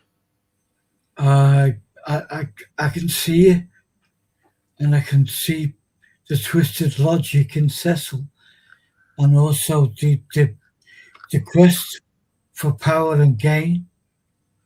You know, Yes. we're not going to lose our land and money and jewels.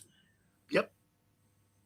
Don't forget, the Catholic churches, they were confiscated, as I said, and the lands were in, and they didn't want to give that up, especially the cronies surrounding.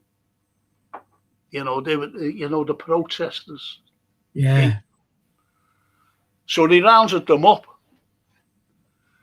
Now, what you get, I wish I had a picture. I might have a picture. Let me see. Let me see if I have.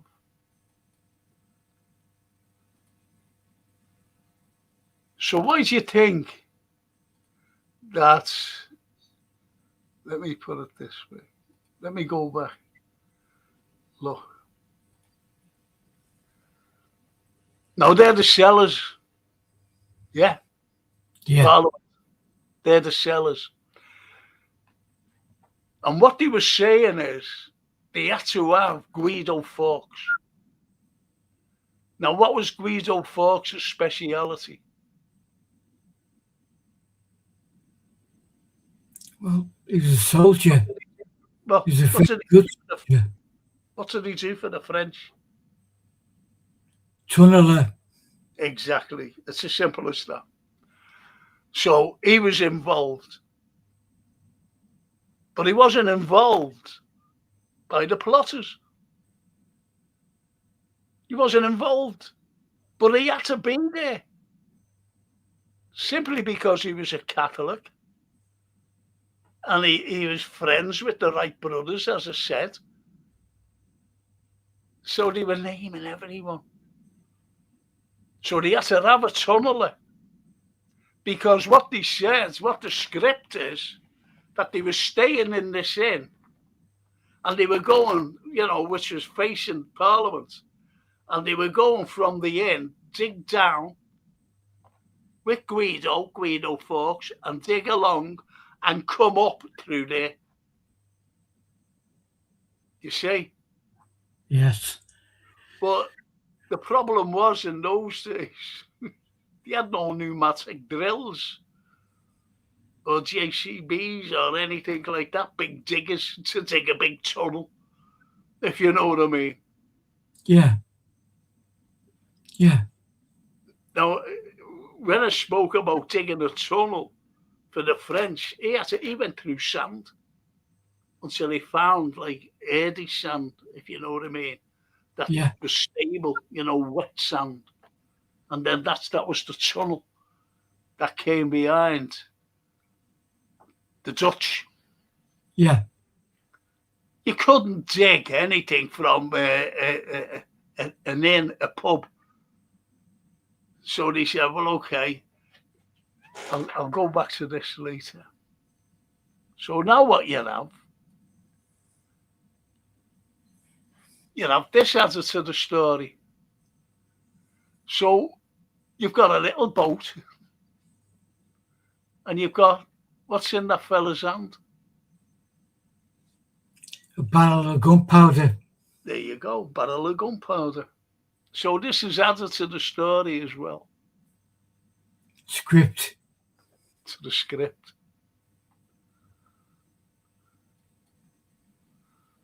And there it is. A lamp in one hand. There's all the gunpowder, 36 barrels. The equivalent of 2 tons of gunpowder. 2 tons. And there he is with his little thing, and he's getting a line of gunpowder so he could set fire to it, so it could up to the gunpowder and blow Parliament up. Whilst the king was there. That's the image everybody got. Yes. He was nowhere near Parliament. And they said that they captured him in the cellars, which was a load of nonsense. Yeah. Because where he was arrested was in a pub. He was only having a bevy in an inn. And he wondered why he was being arrested.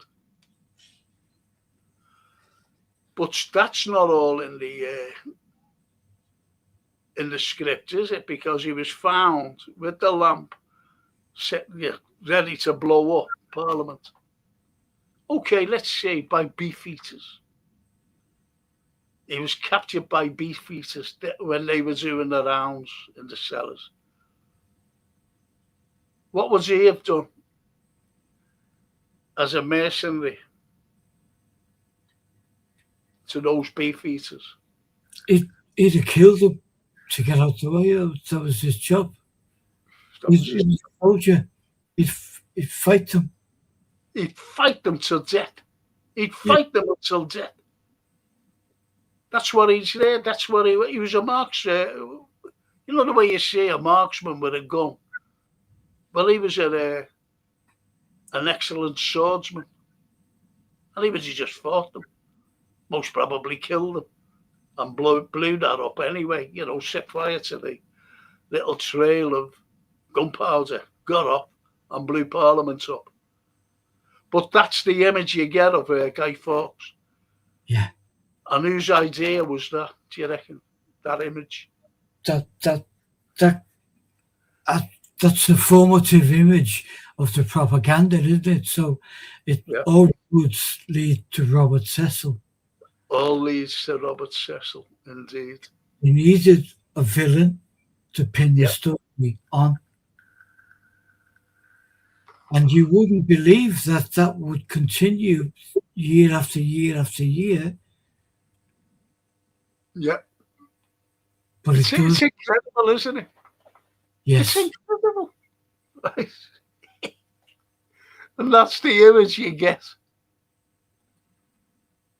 And there he is, being arrested by the beefeaters. Didn't even knock his hat off. No. From the, from this, with the lamp and to them grabbing hold of him. So what do you think of that? It's just like a modern day pantomime, isn't it? He's behind you. It is. No. It is. And look at this. You know, like the king and whatever, and they're all looking down. Look, one of the captured ones.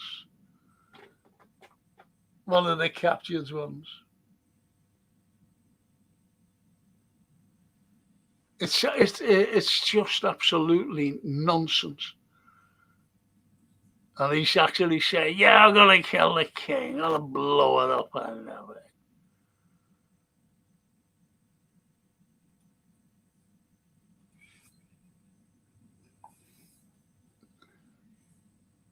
Now, what you've got, as I said, they were all put on trial. The ones that survived, they were all put on trial. But before they went on trial, Robert Cecil wouldn't allow any interrogation of the plotters by other scribes to get the interrogation, to write it down. Yeah. He was the only one who was allowed. Well, he's the boss man. So he was the only one who was getting the confession of them.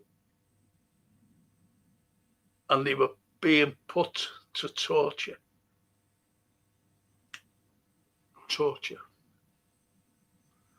And by the way, everyone that was rounded up, there was only one man who was free out of the plotters.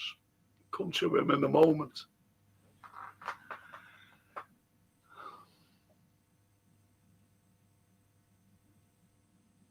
So he's getting all the confessions. And one of the greatest confessions was from Guy Fawkes himself, who was being put on the rack. That's every sinew in your body being stretched, every bone cracked.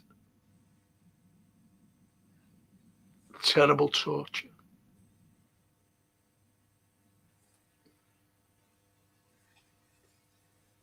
And I wish I had his proper signature, because there's his proper signature at the top.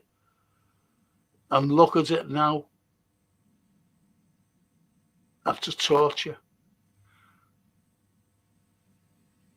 The top is his proper signature, and at the bottom is after his torture.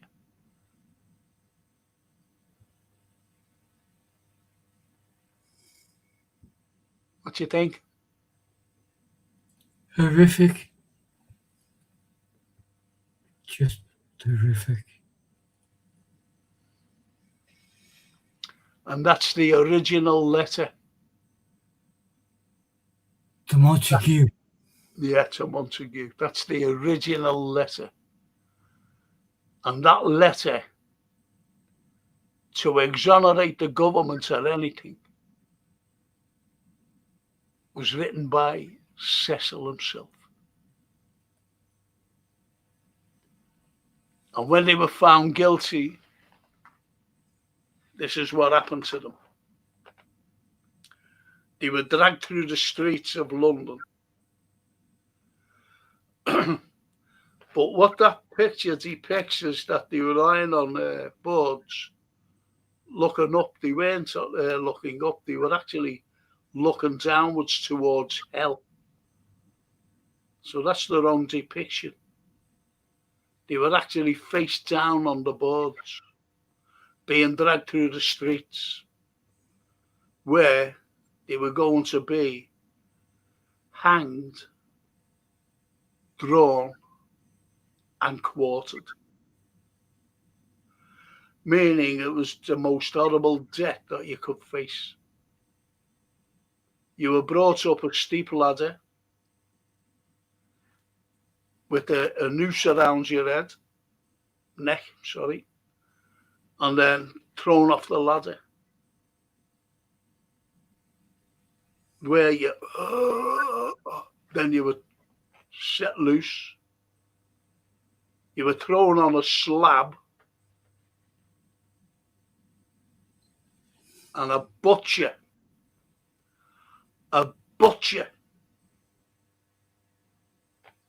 cut your arm off first, one of your arms, say your left arm, and then cut your right leg off. They didn't want you to bleed to death yet.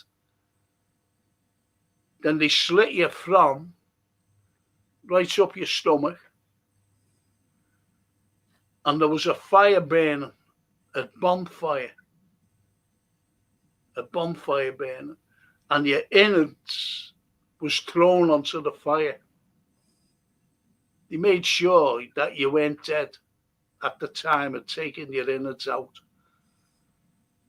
And you were looking, they put your head, they forced your head over to look at the fire. Where your innards, where your arm was burning, where your leg was burning. And then they just chopped you up after you'd expired and threw you on the fire. That's what happened to every single plotter that I've just explained.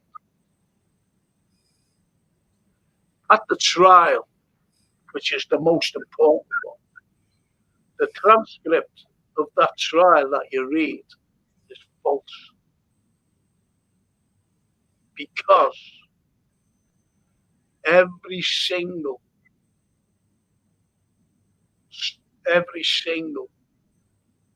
scribe that was around at the time were not allowed into the trial to do the story. There was only one man who's there to write the story, and that was Robert Cecil himself. To write the transcript, of the trial. No other scribe was allowed. He actually rounded them up and said, you can't come in. But I guess there was a fella there. And who was it? One of the greatest writers ever to be born in England was Mr. William Shakespeare. William Shakespeare, absolutely right. Absolutely right. He was a Catholic sympathiser. He had to go as a protest. He had to, simply because his mother was Catholic, and he has a lot of sympathy for the Catholics. What was happening to them at the time? Yeah.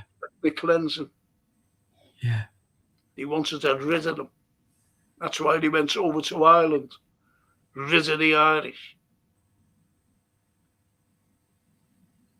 Now you have Shakespeare in there. And right after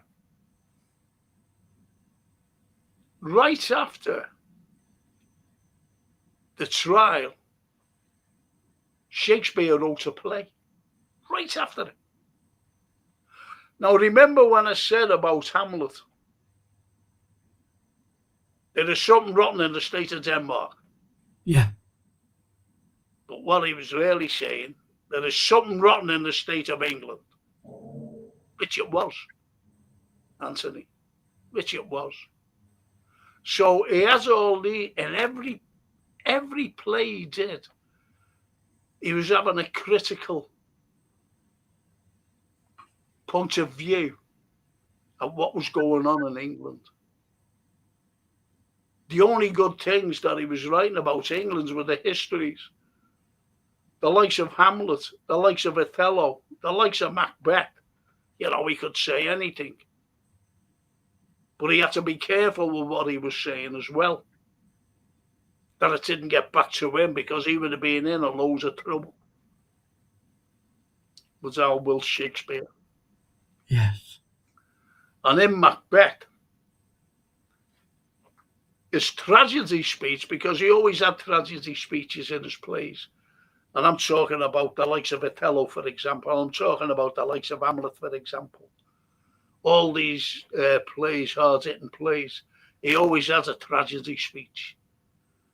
And the tragedy speech of Macbeth was this. And I'll have to say it.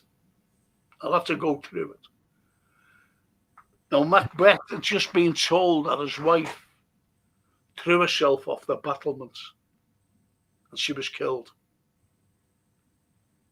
And a fella goes to see him, you know, one of the soldiers says, "My lord, the queen is dead." And this is the start of his tragedy speech after being told about that. "She should have died hereafter. There would have been a time for such a word tomorrow, and tomorrow, and tomorrow. Creeps in the petty pace from day to day." Now, he wasn't really talking about Lady Macbeth. He was actually talking about Elizabeth I. She should have died hereafter. There would have been a time for such a word. Tomorrow, and tomorrow, and tomorrow. Creeps in the petty pace from day to day. So what's he talking about there? Because he's saying about in the future it'll come out about the plot and why. And what about Elizabeth? See? What about it's not all petty. Pettiness saying, you know, oh, Elizabeth's great, isn't she a beautiful woman? But that's for another time. And all our yesterdays have lighted fools. All our yesterdays have lighted fools. There's the lighted fools. On the way to dusty death. Remember when I said that Yes. the heads were turned down facing hell? Yeah. Not heavenwards, facing hell. Yeah. On the way to dusty death as the dust was blowing up into the faces. Out, brief candle. Because your life is like a candle lit. A lighted candle. Blow it out. Extinguished. Like that. That's your life.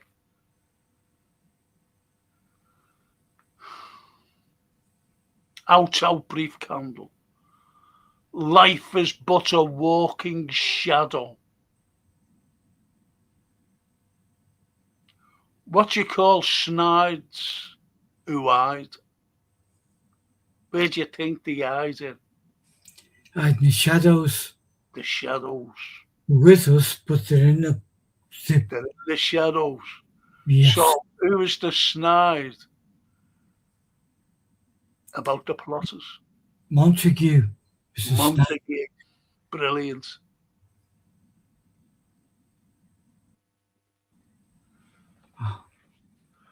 Life is but a walking shadow, a poor player that struts and frets his hour upon the stage and is heard no more. Who's the poor players that are strutting and fretting their hour upon the stage and is heard no more? They are the so-called plotters. Yes, simply because you'd have Cecil sitting in the tribe, the only scribe in there. Yeah. Writing out this transaction of the tribe, the transcript of the tribe.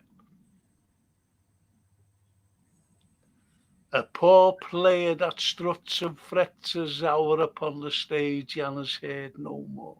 Because he's not heard, he's not saying what he wanted to say. Well, he did say it, but he's not.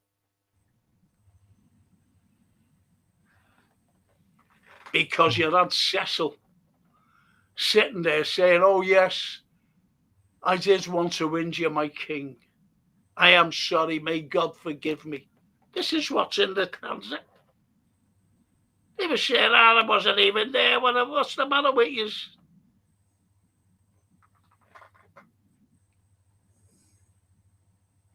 It is a tale. Now, you know what a tale is, don't you? A tale's a story.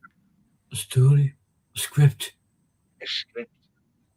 It is a tale, which is very important, actually. A tale.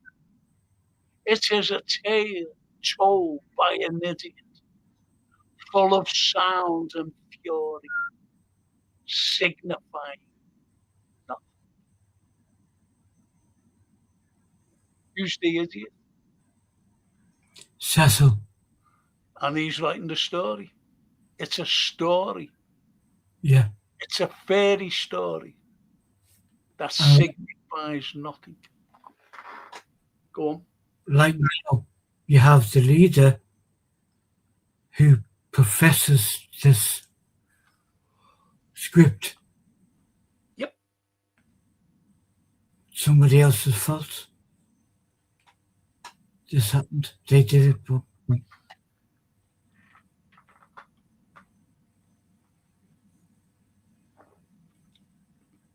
so when you see that, and when you look at Macbeth and the tragedy speech, that's about the plotters, the whole of the speech.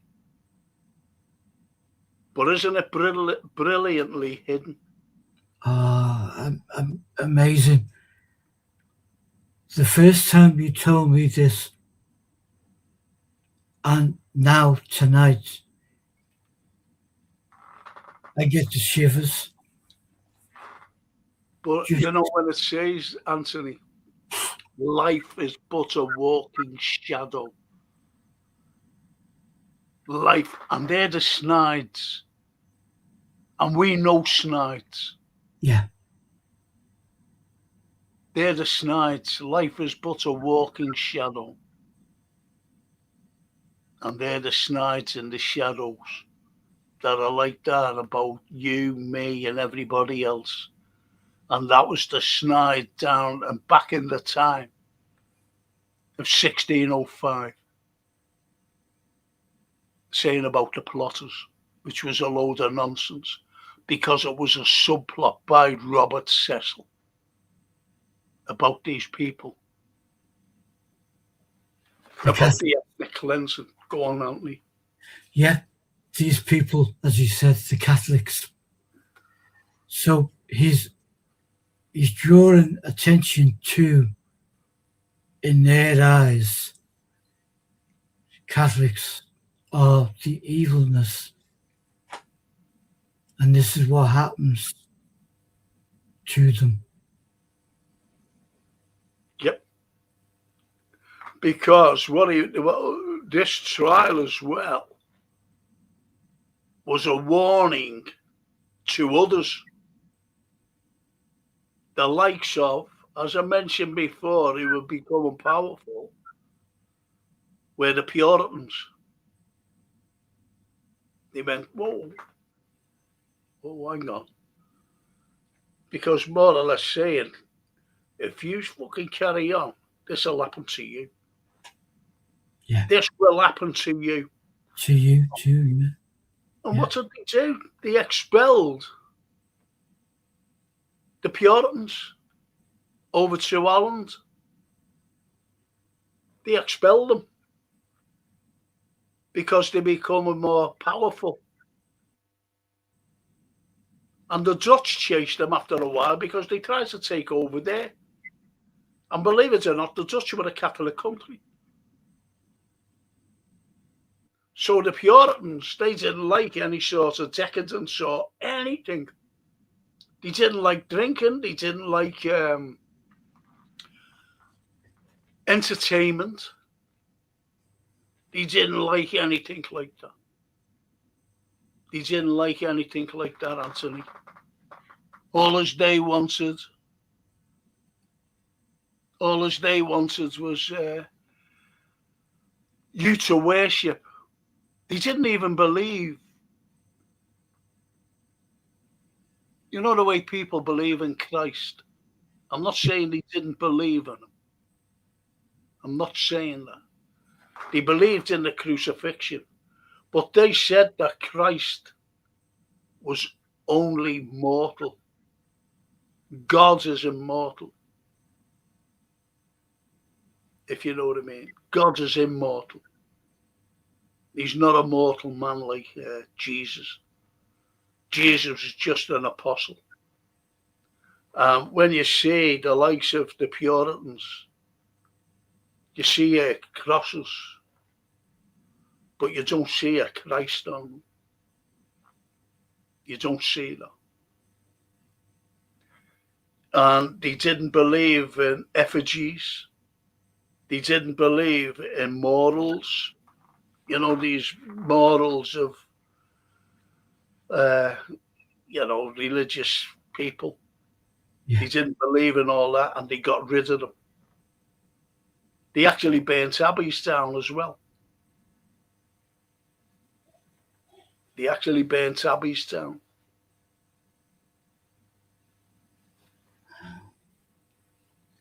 I mean, one of their main people is a subject that we've talked about in the past. Horrifying butcher of a man who, sadly, his life wasn't as brief as a candle, but he went kind of the same way as Mr. Cromwell, Oliver. And what did they do to him when he died? Dug him up, cut his head off, put it on a spike. And put us on Traitor's Gate because they thought he was a traitor. Yeah. See, during that day, Anthony, imagine if he became, say he was a Lord Protector. Oh, sorry. He was Lord Protector in Shakespearean times, before Shakespeare put pen to paper. With his first play, for example, he was writing that Titus Andronicus. That's his first play. He would never have written Titus Andronicus. He would never have written Hamlet. He would never have written A Midsummer Night's Dream. He would never have written Macbeth. In other words, he would have written nothing, not even his sonnets. No. Christopher Marlowe, the same. Cyril Tourneur, the same. All the contemporaries of Shakespeare. Just imagine them being around at the time of Dickens. You wouldn't have had a Christmas Carol, or Hard Times, or Great Expectations. You wouldn't have had nothing like that. You wouldn't have had the likes of Jane Eyre or Wuthering Heights or anything like that, Anthony. You wouldn't have had the poems and the artwork of William Blake. Instead of laughing at him as they did, they'd have killed him. But you know what I always think, Anthony? How many scribes, writers, have we lost through Cromwell? Potential. Yeah, we could have been talking about another Shakespeare. Yes. We could have been talking about another Marlowe. We could have been talking about another Dickens. We could have been talking about another Blake. We could have been talking about another Keats. Couldn't we? Yes, absolutely, Frank. And you're not just talking about much as they are anything that would inspire someone else. I think artists, writers, they all would have been viewed the same way. Oh, look at Billy. Billy. To Franco and Antonio, thank you to thank you, two beautiful souls, for painting the past and writing the truths that guide us. Your passion turns history into art. That's you, my dear friend, and absolutely, Bella. That's beautiful, and thank you. And he does. Look at Paulie. Bella, you always have beautiful words. Isn't that lovely? That's right, Paulie. Yeah, that's lovely. That is just that's inspiration bouncing around like a beautiful heart.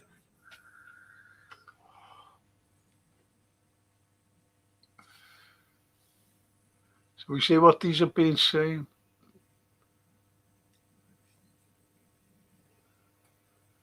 Yeah, look, Lauren, look, missed everything. Oh, you missed loads on it. Old Beach. Johan, thank you. Oh, I couldn't think. Johan, really Oh, good.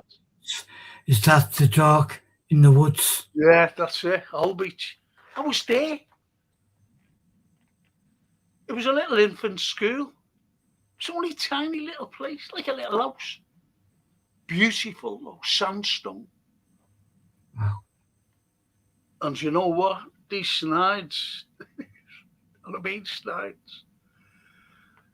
Do you know when I was talking to the director, and he was Yeah. this producer, and he was just talking, you know, and he said, you seem to know a lot, don't you? I said, well, yeah, that's why I'm here, because someone phoned me up, and, you know, anyway, that's how I did this particular thing. I met, as you mentioned before, Anthony, I met Catesby's descendant, and Everard Digby. He was the first fella to be captured. Everard Digby. They were put to death, unfortunately, as well. Oh, I forgot about the one fella who wasn't captured while everyone was on trial. And do you know who it was? Sir Francis Tresham. You know, the cousin of Monteagle. So they got him and he said, listen, we're putting you into safety. We're putting you in a jail. Don't be. He said, I'm all right now. They're all gone. He said, no, you'll be all right. You'll only, you just stay there for a little while and you'll be okay. You'll be safe. Now, where's how sly Monteagle was? He knew what was going to happen because Sir Francis Tresham died after 3 days in this cell. Do you know how he died, Anthony? Was it poisoned? Yes, he was poisoned. So Monteagle must have known what was going to happen. Yes. But he didn't want any truth to come out. Coming out? No truth coming out. And even the likes of Monteagle was warned as well, because his cousin, they poisoned him. And if you fucking come out with anything, you're gonna end up like him. You see how they did it?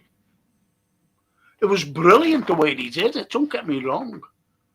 Because they warned off the likes of the Puritans at the time. So they wanted to ethnic cleanse the Puritans as well. So they sent for, as I said, the Dutch chased the Puritans. They said, go and piss off, you're not starting that here. So they sent for them in 1620 and said, listen, these are to the Puritans. They said, listen, do you want to go to the new land? And the new land, the new world to them was America. So he said, yeah, all right, go there. Safe anyway. So they piles onto the Mayflower, and I forget the other ship. So they piles onto the Mayflower, led by Richard Bradford. And they were on the way to Virginia, by the way. But they were blown off course and ended up at Cape Cod. So they all, got off there. And when they went inland a bit, I went, oh, look at this. It's God's land. Look what God has given us. They really thought, look what's God given us. Do you know what it was? It was all farmland. Growing. Native Indian. Native Indian, yeah. The native. The indigenous. It was their lands. It was their farms. Even log cabins. And what do they have in America today when do you want to go hunting? Do you want to go fishing? Yeah, we go fishing, Pa? And they go to a log cabin, don't they? Yeah. And what did the Indians ended up with? Wigwams. Portable tents getting thrown off the land. Yeah. And that was the stereotype that we grew up with. Yes. Cowboys and Indians. Oh, little Lauren was sick. Sorry I went for so long. I was sick. Oh, mate. Oh, little Lauren. Sick. You must have made her sick, hadn't you? Probably did. I didn't have my hat on. So probably that, yeah. And Johan, the original Hamas tunnels under critical infrastructure, exactly, hospitals and everything. Johan, I've seen, obviously he was an Israeli journalist, and you see him in this, underground, this hospital, and he's looking down this, and the next, he cut, and then he comes back again, and he's saying, and look what you find, and it wasn't there when he first filmed it, and it was machine guns. He said, look what they found. This is a mass for you. So you're right, you're spot on, Johan, about propaganda. And they are getting lazy. Actually, great history lesson. Thank you, actually.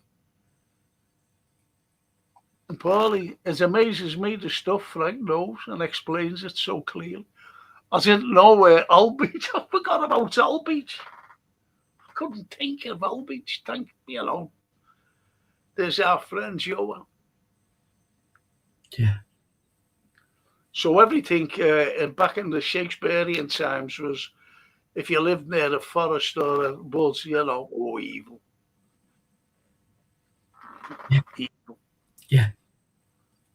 And Paulie says, Cliff Richards and the Shadows. Life is but a walking, talking, living doll. Well, we could pick that apart, Paulie, but I know there's a little bit in there. There's a couple of stories in that, yeah. And Paulie says, why do religious people oppose creative people? I don't know. It's hard to define. Because they deliver a message. Deliver a message, whether you're a poet, a writer, an artist. Why are you painting that? Why are you writing that? You the threat. And Johan, remember when they tried to pass off a calendar as a terrorist check in sheet in Gaza? Yes, terrorist, yep. It's shocking what they do. It's here, it's happened here. It happens in Ireland. Ethnic cleansing here in this country and genocide in Ireland.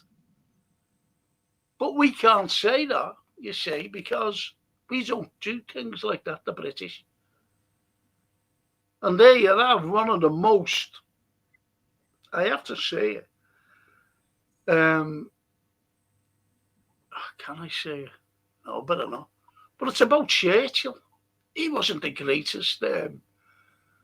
You've got to read up on Churchill, what he actually did. Yeah. But I can't say too much. It's all right talking about Cecil, because that was like 1605.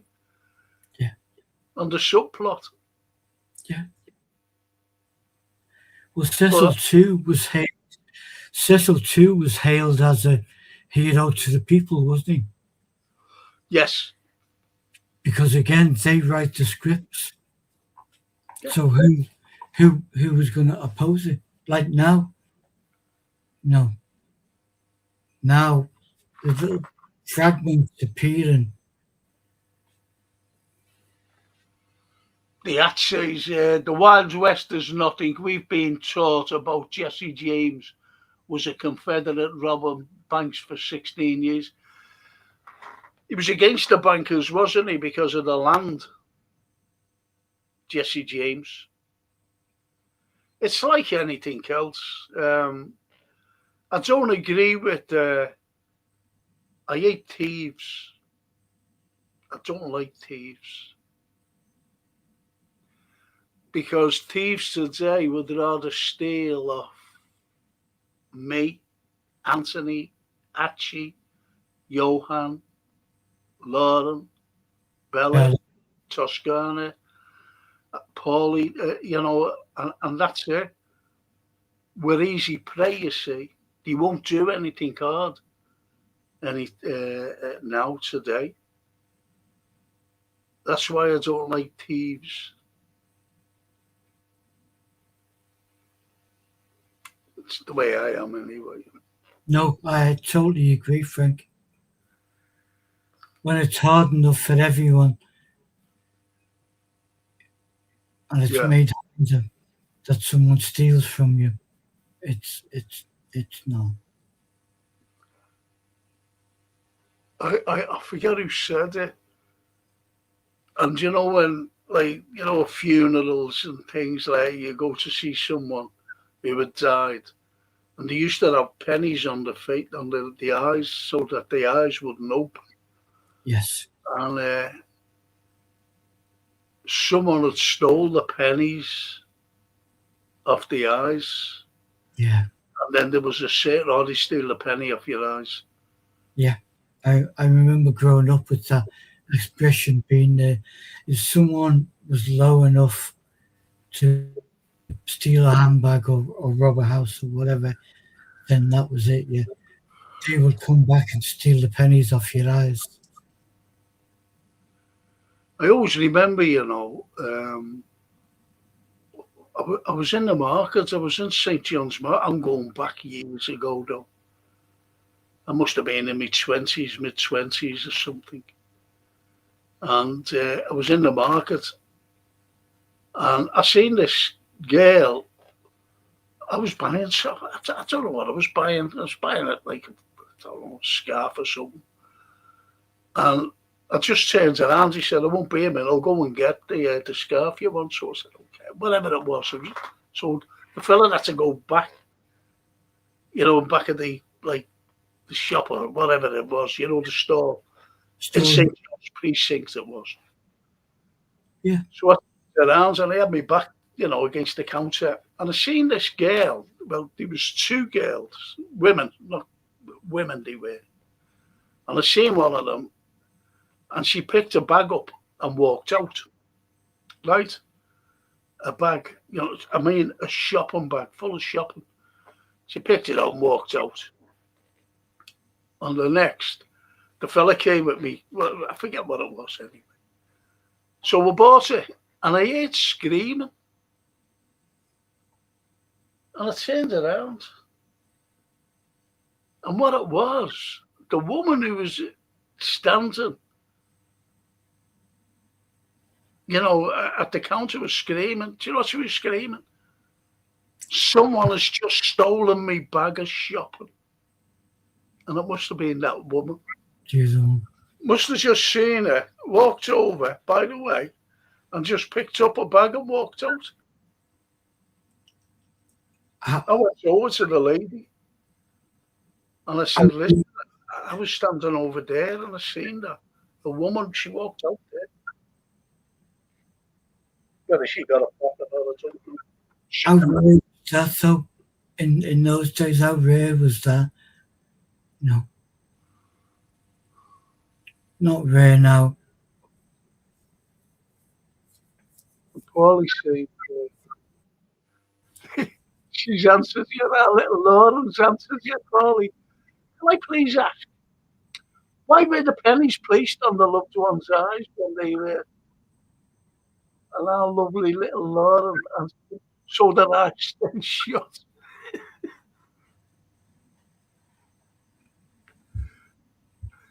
Paulie says, thank you, Lauren, I can be daft at times. Not daft, it's just like we don't talk about stuff like that now. It doesn't appear in anything in only if you watch a drama which is centered around Shakespearean times. What I'm going to say now, Paulie would love this. Before he says, I'm taking the dog out for a walk, right? Right. And our little Lauren will love it as well. Go. Do you know when we say, oh yeah, I was sure, and I turned around and said, like, that's a well-known saying, isn't it? Yeah. I turned around and said, or he turned around and told me, see, and that came from, believe it or not, the bubonic plague. Because people, when they were talking to each other, they weren't talking face to face. They turned their head, yeah. They turned their back. So it turns around, to answer. So they turned around, you see. And that's where that turned around and said. Don't cough in my face. Exactly. It's just like that stupid COVID thing. Remember the masks that done anybody no good. That was ridiculous. That was ridiculous. That the masks, because they wouldn't stop anything from going in. That was just to make money. That was big That was big corruption, man. Yeah. I wore the mask though. Still got it.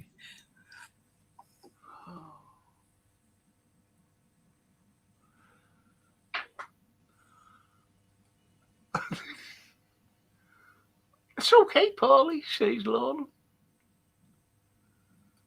And Bella is leaving us. Franco, Antonio, and family. Buonanotte a sogni d'ora. Diaro. Bella. Good night. Bella. Thank you for your beautiful words and for being with us. Yes. Yes. How did your Mother's Day go yesterday, by the way? It was great. Just small, but yeah, it was good. We had them all there. Our Tom was here and yeah, it was great. That's good. So, did I miss something when I had toffee the peacocks on the lawn? Hang on, short. Did I miss something, Dan? I had toffeed the peacocks on the lawn. I don't know what that means. Oh, I don't know what that means at all. Good night, beautiful Bella. Sweet dreams, says Paulie. Good night, Bella, says Lauren. Yes. And everyone has left us now. And it's just for me to say, I've got to thank these wonderful people. I've got to do it at the beginning. Please, these gap patent services people, the fully time served lads, there's no cowboys to steal from you. The fully time served, as I said, the fully insured. If you're an NHS worker, if you're an elderly, just get them in. You get a special discount. 5-star customer references, honestly. They give you them, they are. Look, this is our work. They're fantastic. Believe you me.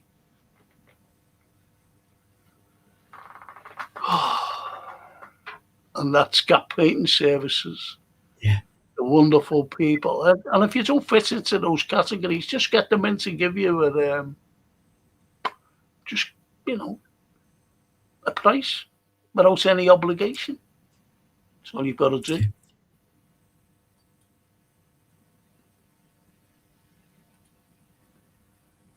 And Paulie says, Mother's Day, I took the missus to the Tottenham game. Oh, good night, all. Good night, Anthony and Frank. I bet she was made up with you now. The Tottenham game. I've got football tomorrow and on Wednesday as well. God, blimey. Good night, Paulie. You've got on. Thank you. Thank you for your input tonight. Good. Good night, everyone, says little Amby. Amby, I've got your 2 books here. You'll have to come down and get them. Good night, Helen. Thank you for being with us. I was going to say something extremely offensive to Zion. Yeah, Zion Nazis. But I'll be kind and say thank you, legends. Have a great night, everyone. Yeah, that's for Friday night, there, as you know. Yeah. You've got to tell us, I think I'm being honest here. He's in the lands of Yetis. And I'd love to. Do you know the way ufologists, follow these UFOs? Yeah. He's a Yetologist, a Yetiologist. He follows Yetis around, like Nepal. And when you think about Nepal, what you think of is Everest and K9 and all those wonderful mountains. But he's in the Indian part of it. It's like the Alps here. Yeah. You've got Germany, you've got France, you've got beautiful Italy. Yeah. Surrounding it. And it's just like the Himalayas. You've got India, China, and wow, just special parts of the world. Just and that's where he is. How inspirational to sit there on a mountain and just have a crisp butty and think of nothing else. What a name. Journey of freedom. That's what we all want, isn't it? A journey of freedom. Freedom journey. Yeah. Yes. A journey of peace. Good night, God bless. A journey of peace, Anthony. If only we could have peace in the world today. So you got your footy tomorrow. A game Wednesday. Can I tell you? I don't know what to do. I think there's football tomorrow. You've got a game on Wednesday. Do you know what, Anthony? I don't know what to do tomorrow. I don't know whether to do what we set out to do about. We can talk about our great writers. We can talk about Hollywood. Well, we can. There's loads of things that, what we've discussed. We've got Thursday though, I'm cool for whenever, I think I'm doing it. I tell you, on Thursday, I think I've got 2 guests on a football show. Okay. So I think that's been arranged. I think you might need to do tomorrow's football because of yesterday wasn't great, was it? I just don't know what to do. Well, first thing we've got to do, try and find your phone. So when we finish tonight, I'll give a few rings and see if Jay's listening. Jay will do the same. You might have to get your stick and just have a prod underneath the couches and stuff in case it's fallen down or bounced. Look, these are setting our standards here. Okay, Anthony? Yeah. And Johan says, I'm going to the south day after I hear it's over 30 degrees there. What are you telling us for? We're bloody freezing here. We're freezing, yeah. Well, he's telling us, I think I'll go down south. Well, if you can put someone in an envelope and post it to us, and then we'll get a warm by you. And he says, do just the chatting. Haven't done that in a while. How about that, Anthony? I'm up for that when you are, Gaffer. Do it tomorrow. Sure? Yeah. Because I've got the match.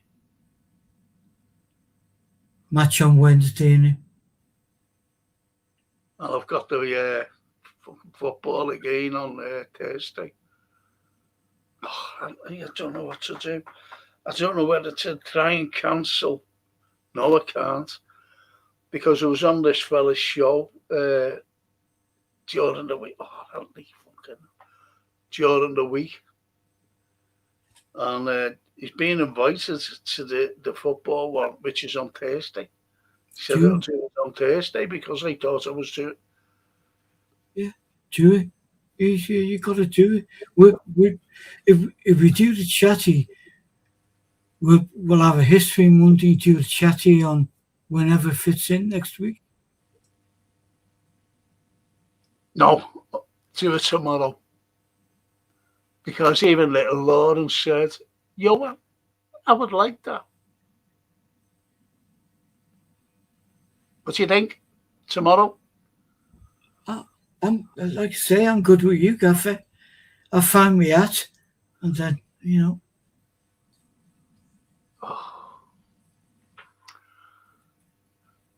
I'm down south and it's cold.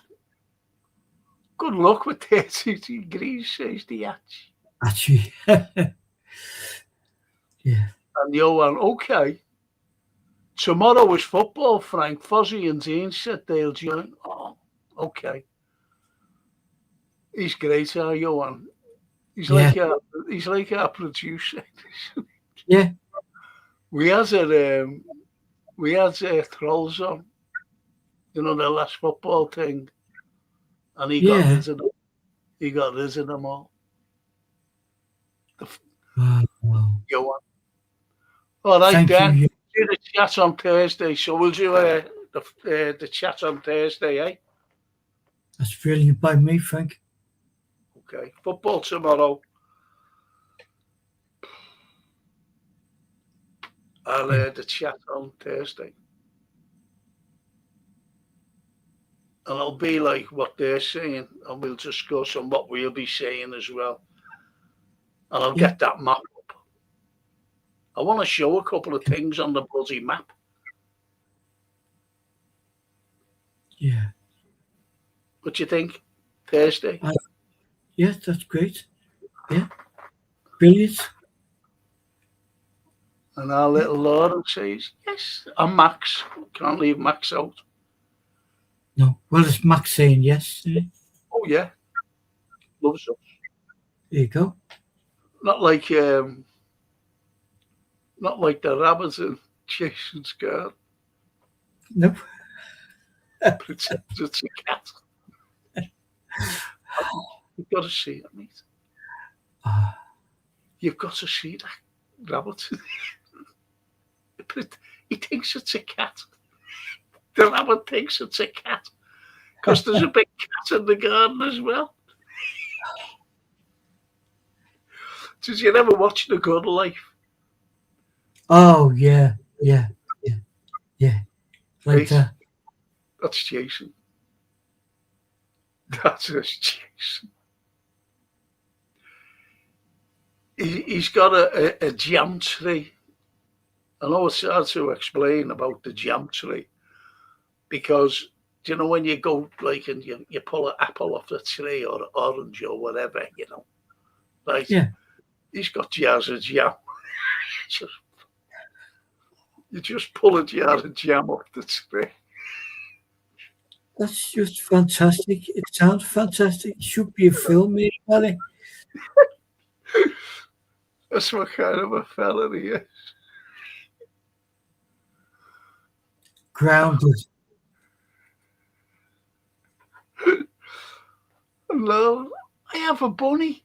His name is Charlie, and he is 3 years old. Oh. Ah. I have a buddy, and his name was Charlie.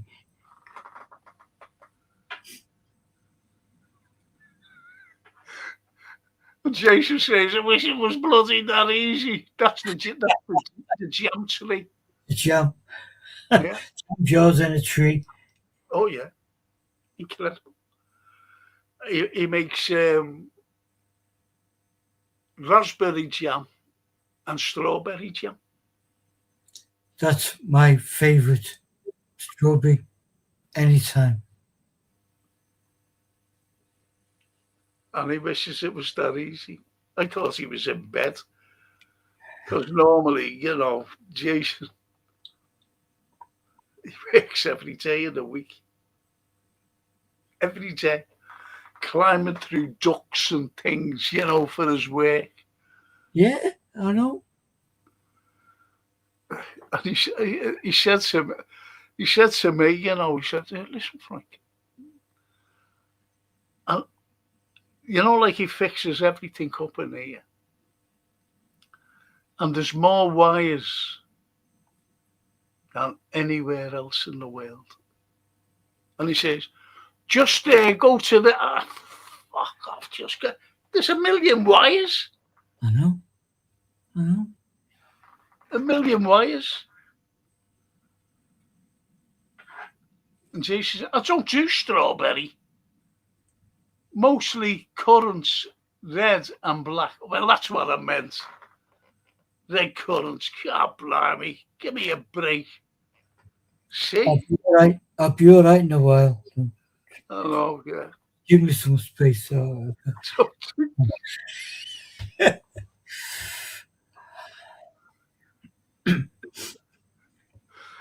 You're Charlie, Maxwell, and the 22nd of November. Are we sure she isn't Mossad yet?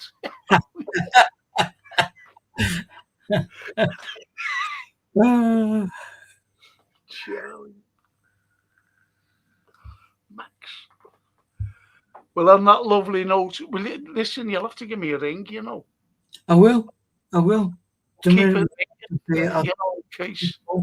I'll have to look around. Sorry. Get your stick and just prod under the couch or wherever. I will, honestly. I will. Because if you drop your phone, they bounce like jars of raspberry jam. Yep.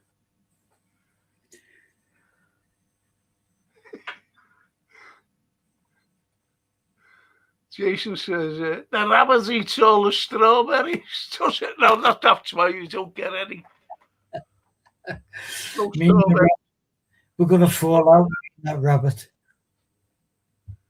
Strawberry jam forever. I can't wait to get my hair cut.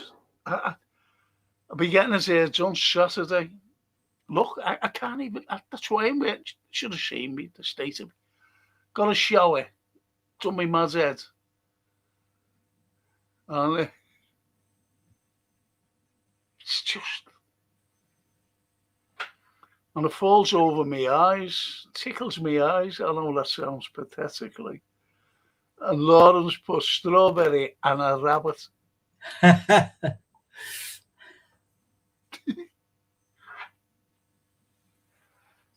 The wonders of history, and we end up with a rabbit eating all the strawberries. She's lovely, isn't she? Oliver Cromwell would have sorted him right out.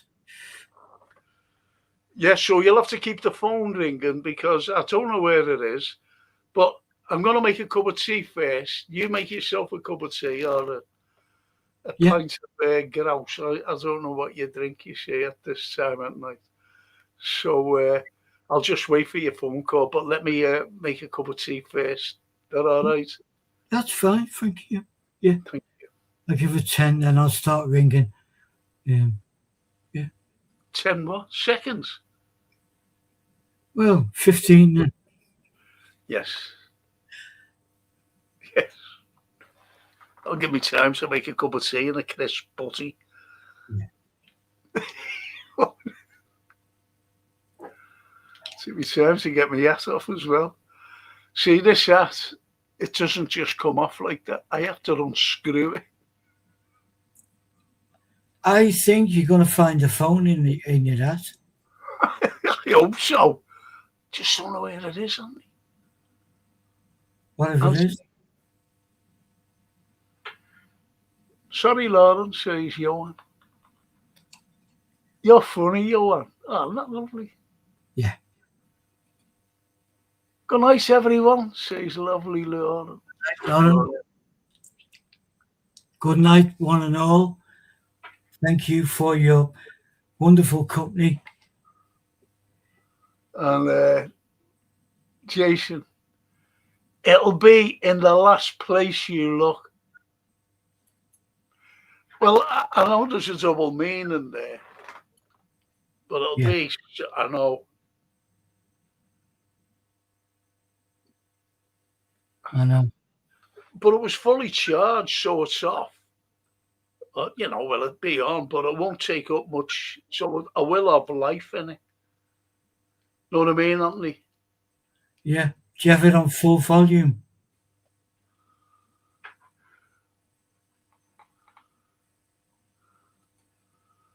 And you know what? Wear shades, the shades next stream. It's going to be a vibe.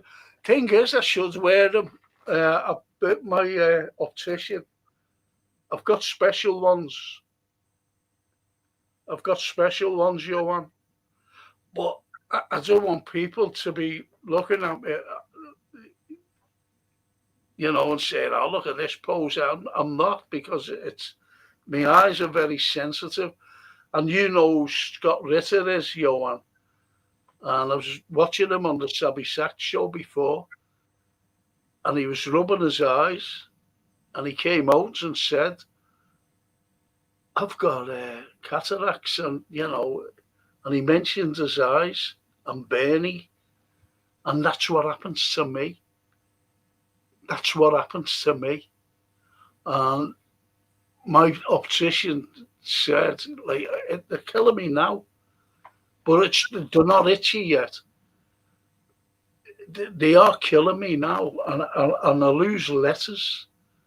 Only for the likes of yourself, Johan, and a few others, please, and a few other good people, putting it in block capitals. Caps, you know, the words. Yeah. The print. Because I lose letters, and I have to guess what the word is. And Snapey was the worst for it. And I think he's fucking got the ump with me. I don't give a fuck, to be honest. because I had to tell him off. I said, I've warned you. Snapey of all people. I couldn't believe it. So he must, but he doesn't realise how bad I am with my eyes. And I just wish, he'd have somewhere sort of empathy with me. And I already said to him, don't do it. Because he put this big word up. And I tried to guess it, couldn't guess it. Unless I was really perusing it for a long time. But anyway, I don't give a fuck. Not like that. So, give me a ring. Yeah, Got to thank everybody. So, the most important people tonight is Jason. Jason, who sets up everything. He'll be setting up the footy show tomorrow and getting the likes of... Absolutely. Yeah, Fozzie will be sending a link out to Dean. Nice fella, Dean, as well. So I've got the footy tomorrow. We'll have our chat on Thursday, as Johan suggested, and lovely Lauren. It'll be good. Yeah. Be good. And we'll talk in the week anyway before then. In case whatever. Yeah, in case it goes missing again. So listen, Anthony, who's the most important people that we have to thank? Without doubt, the most important people are our chat family who keep us informed, abridged, inspired, momentous. They keep us going. Yeah. And it's good that they, suggestion as well. Because I was in a dilemma. I didn't know until Johan said, no, you've got Fozzie and Dean on tomorrow. There you go. So we'll do that. And we'll do the chat, what he suggested on Thursday. Yeah. And we haven't done it for a while, and we haven't. Have we? No, we haven't. No. Excellent stuff. Excellent stuff. So thank you, chat. Thank you, everybody. And we really mean that, because we don't just say, oh, yeah, thanks and all this. We really mean it. You're good people. Yeah. You really are. Yeah, it's a partnership. Of course it is. I like that. It is a partnership between us. The wonderful people. And yeah. All right, so hopefully give me a ring. Yeah. Thanks, everybody. I'm going to stop ringing about 4:45,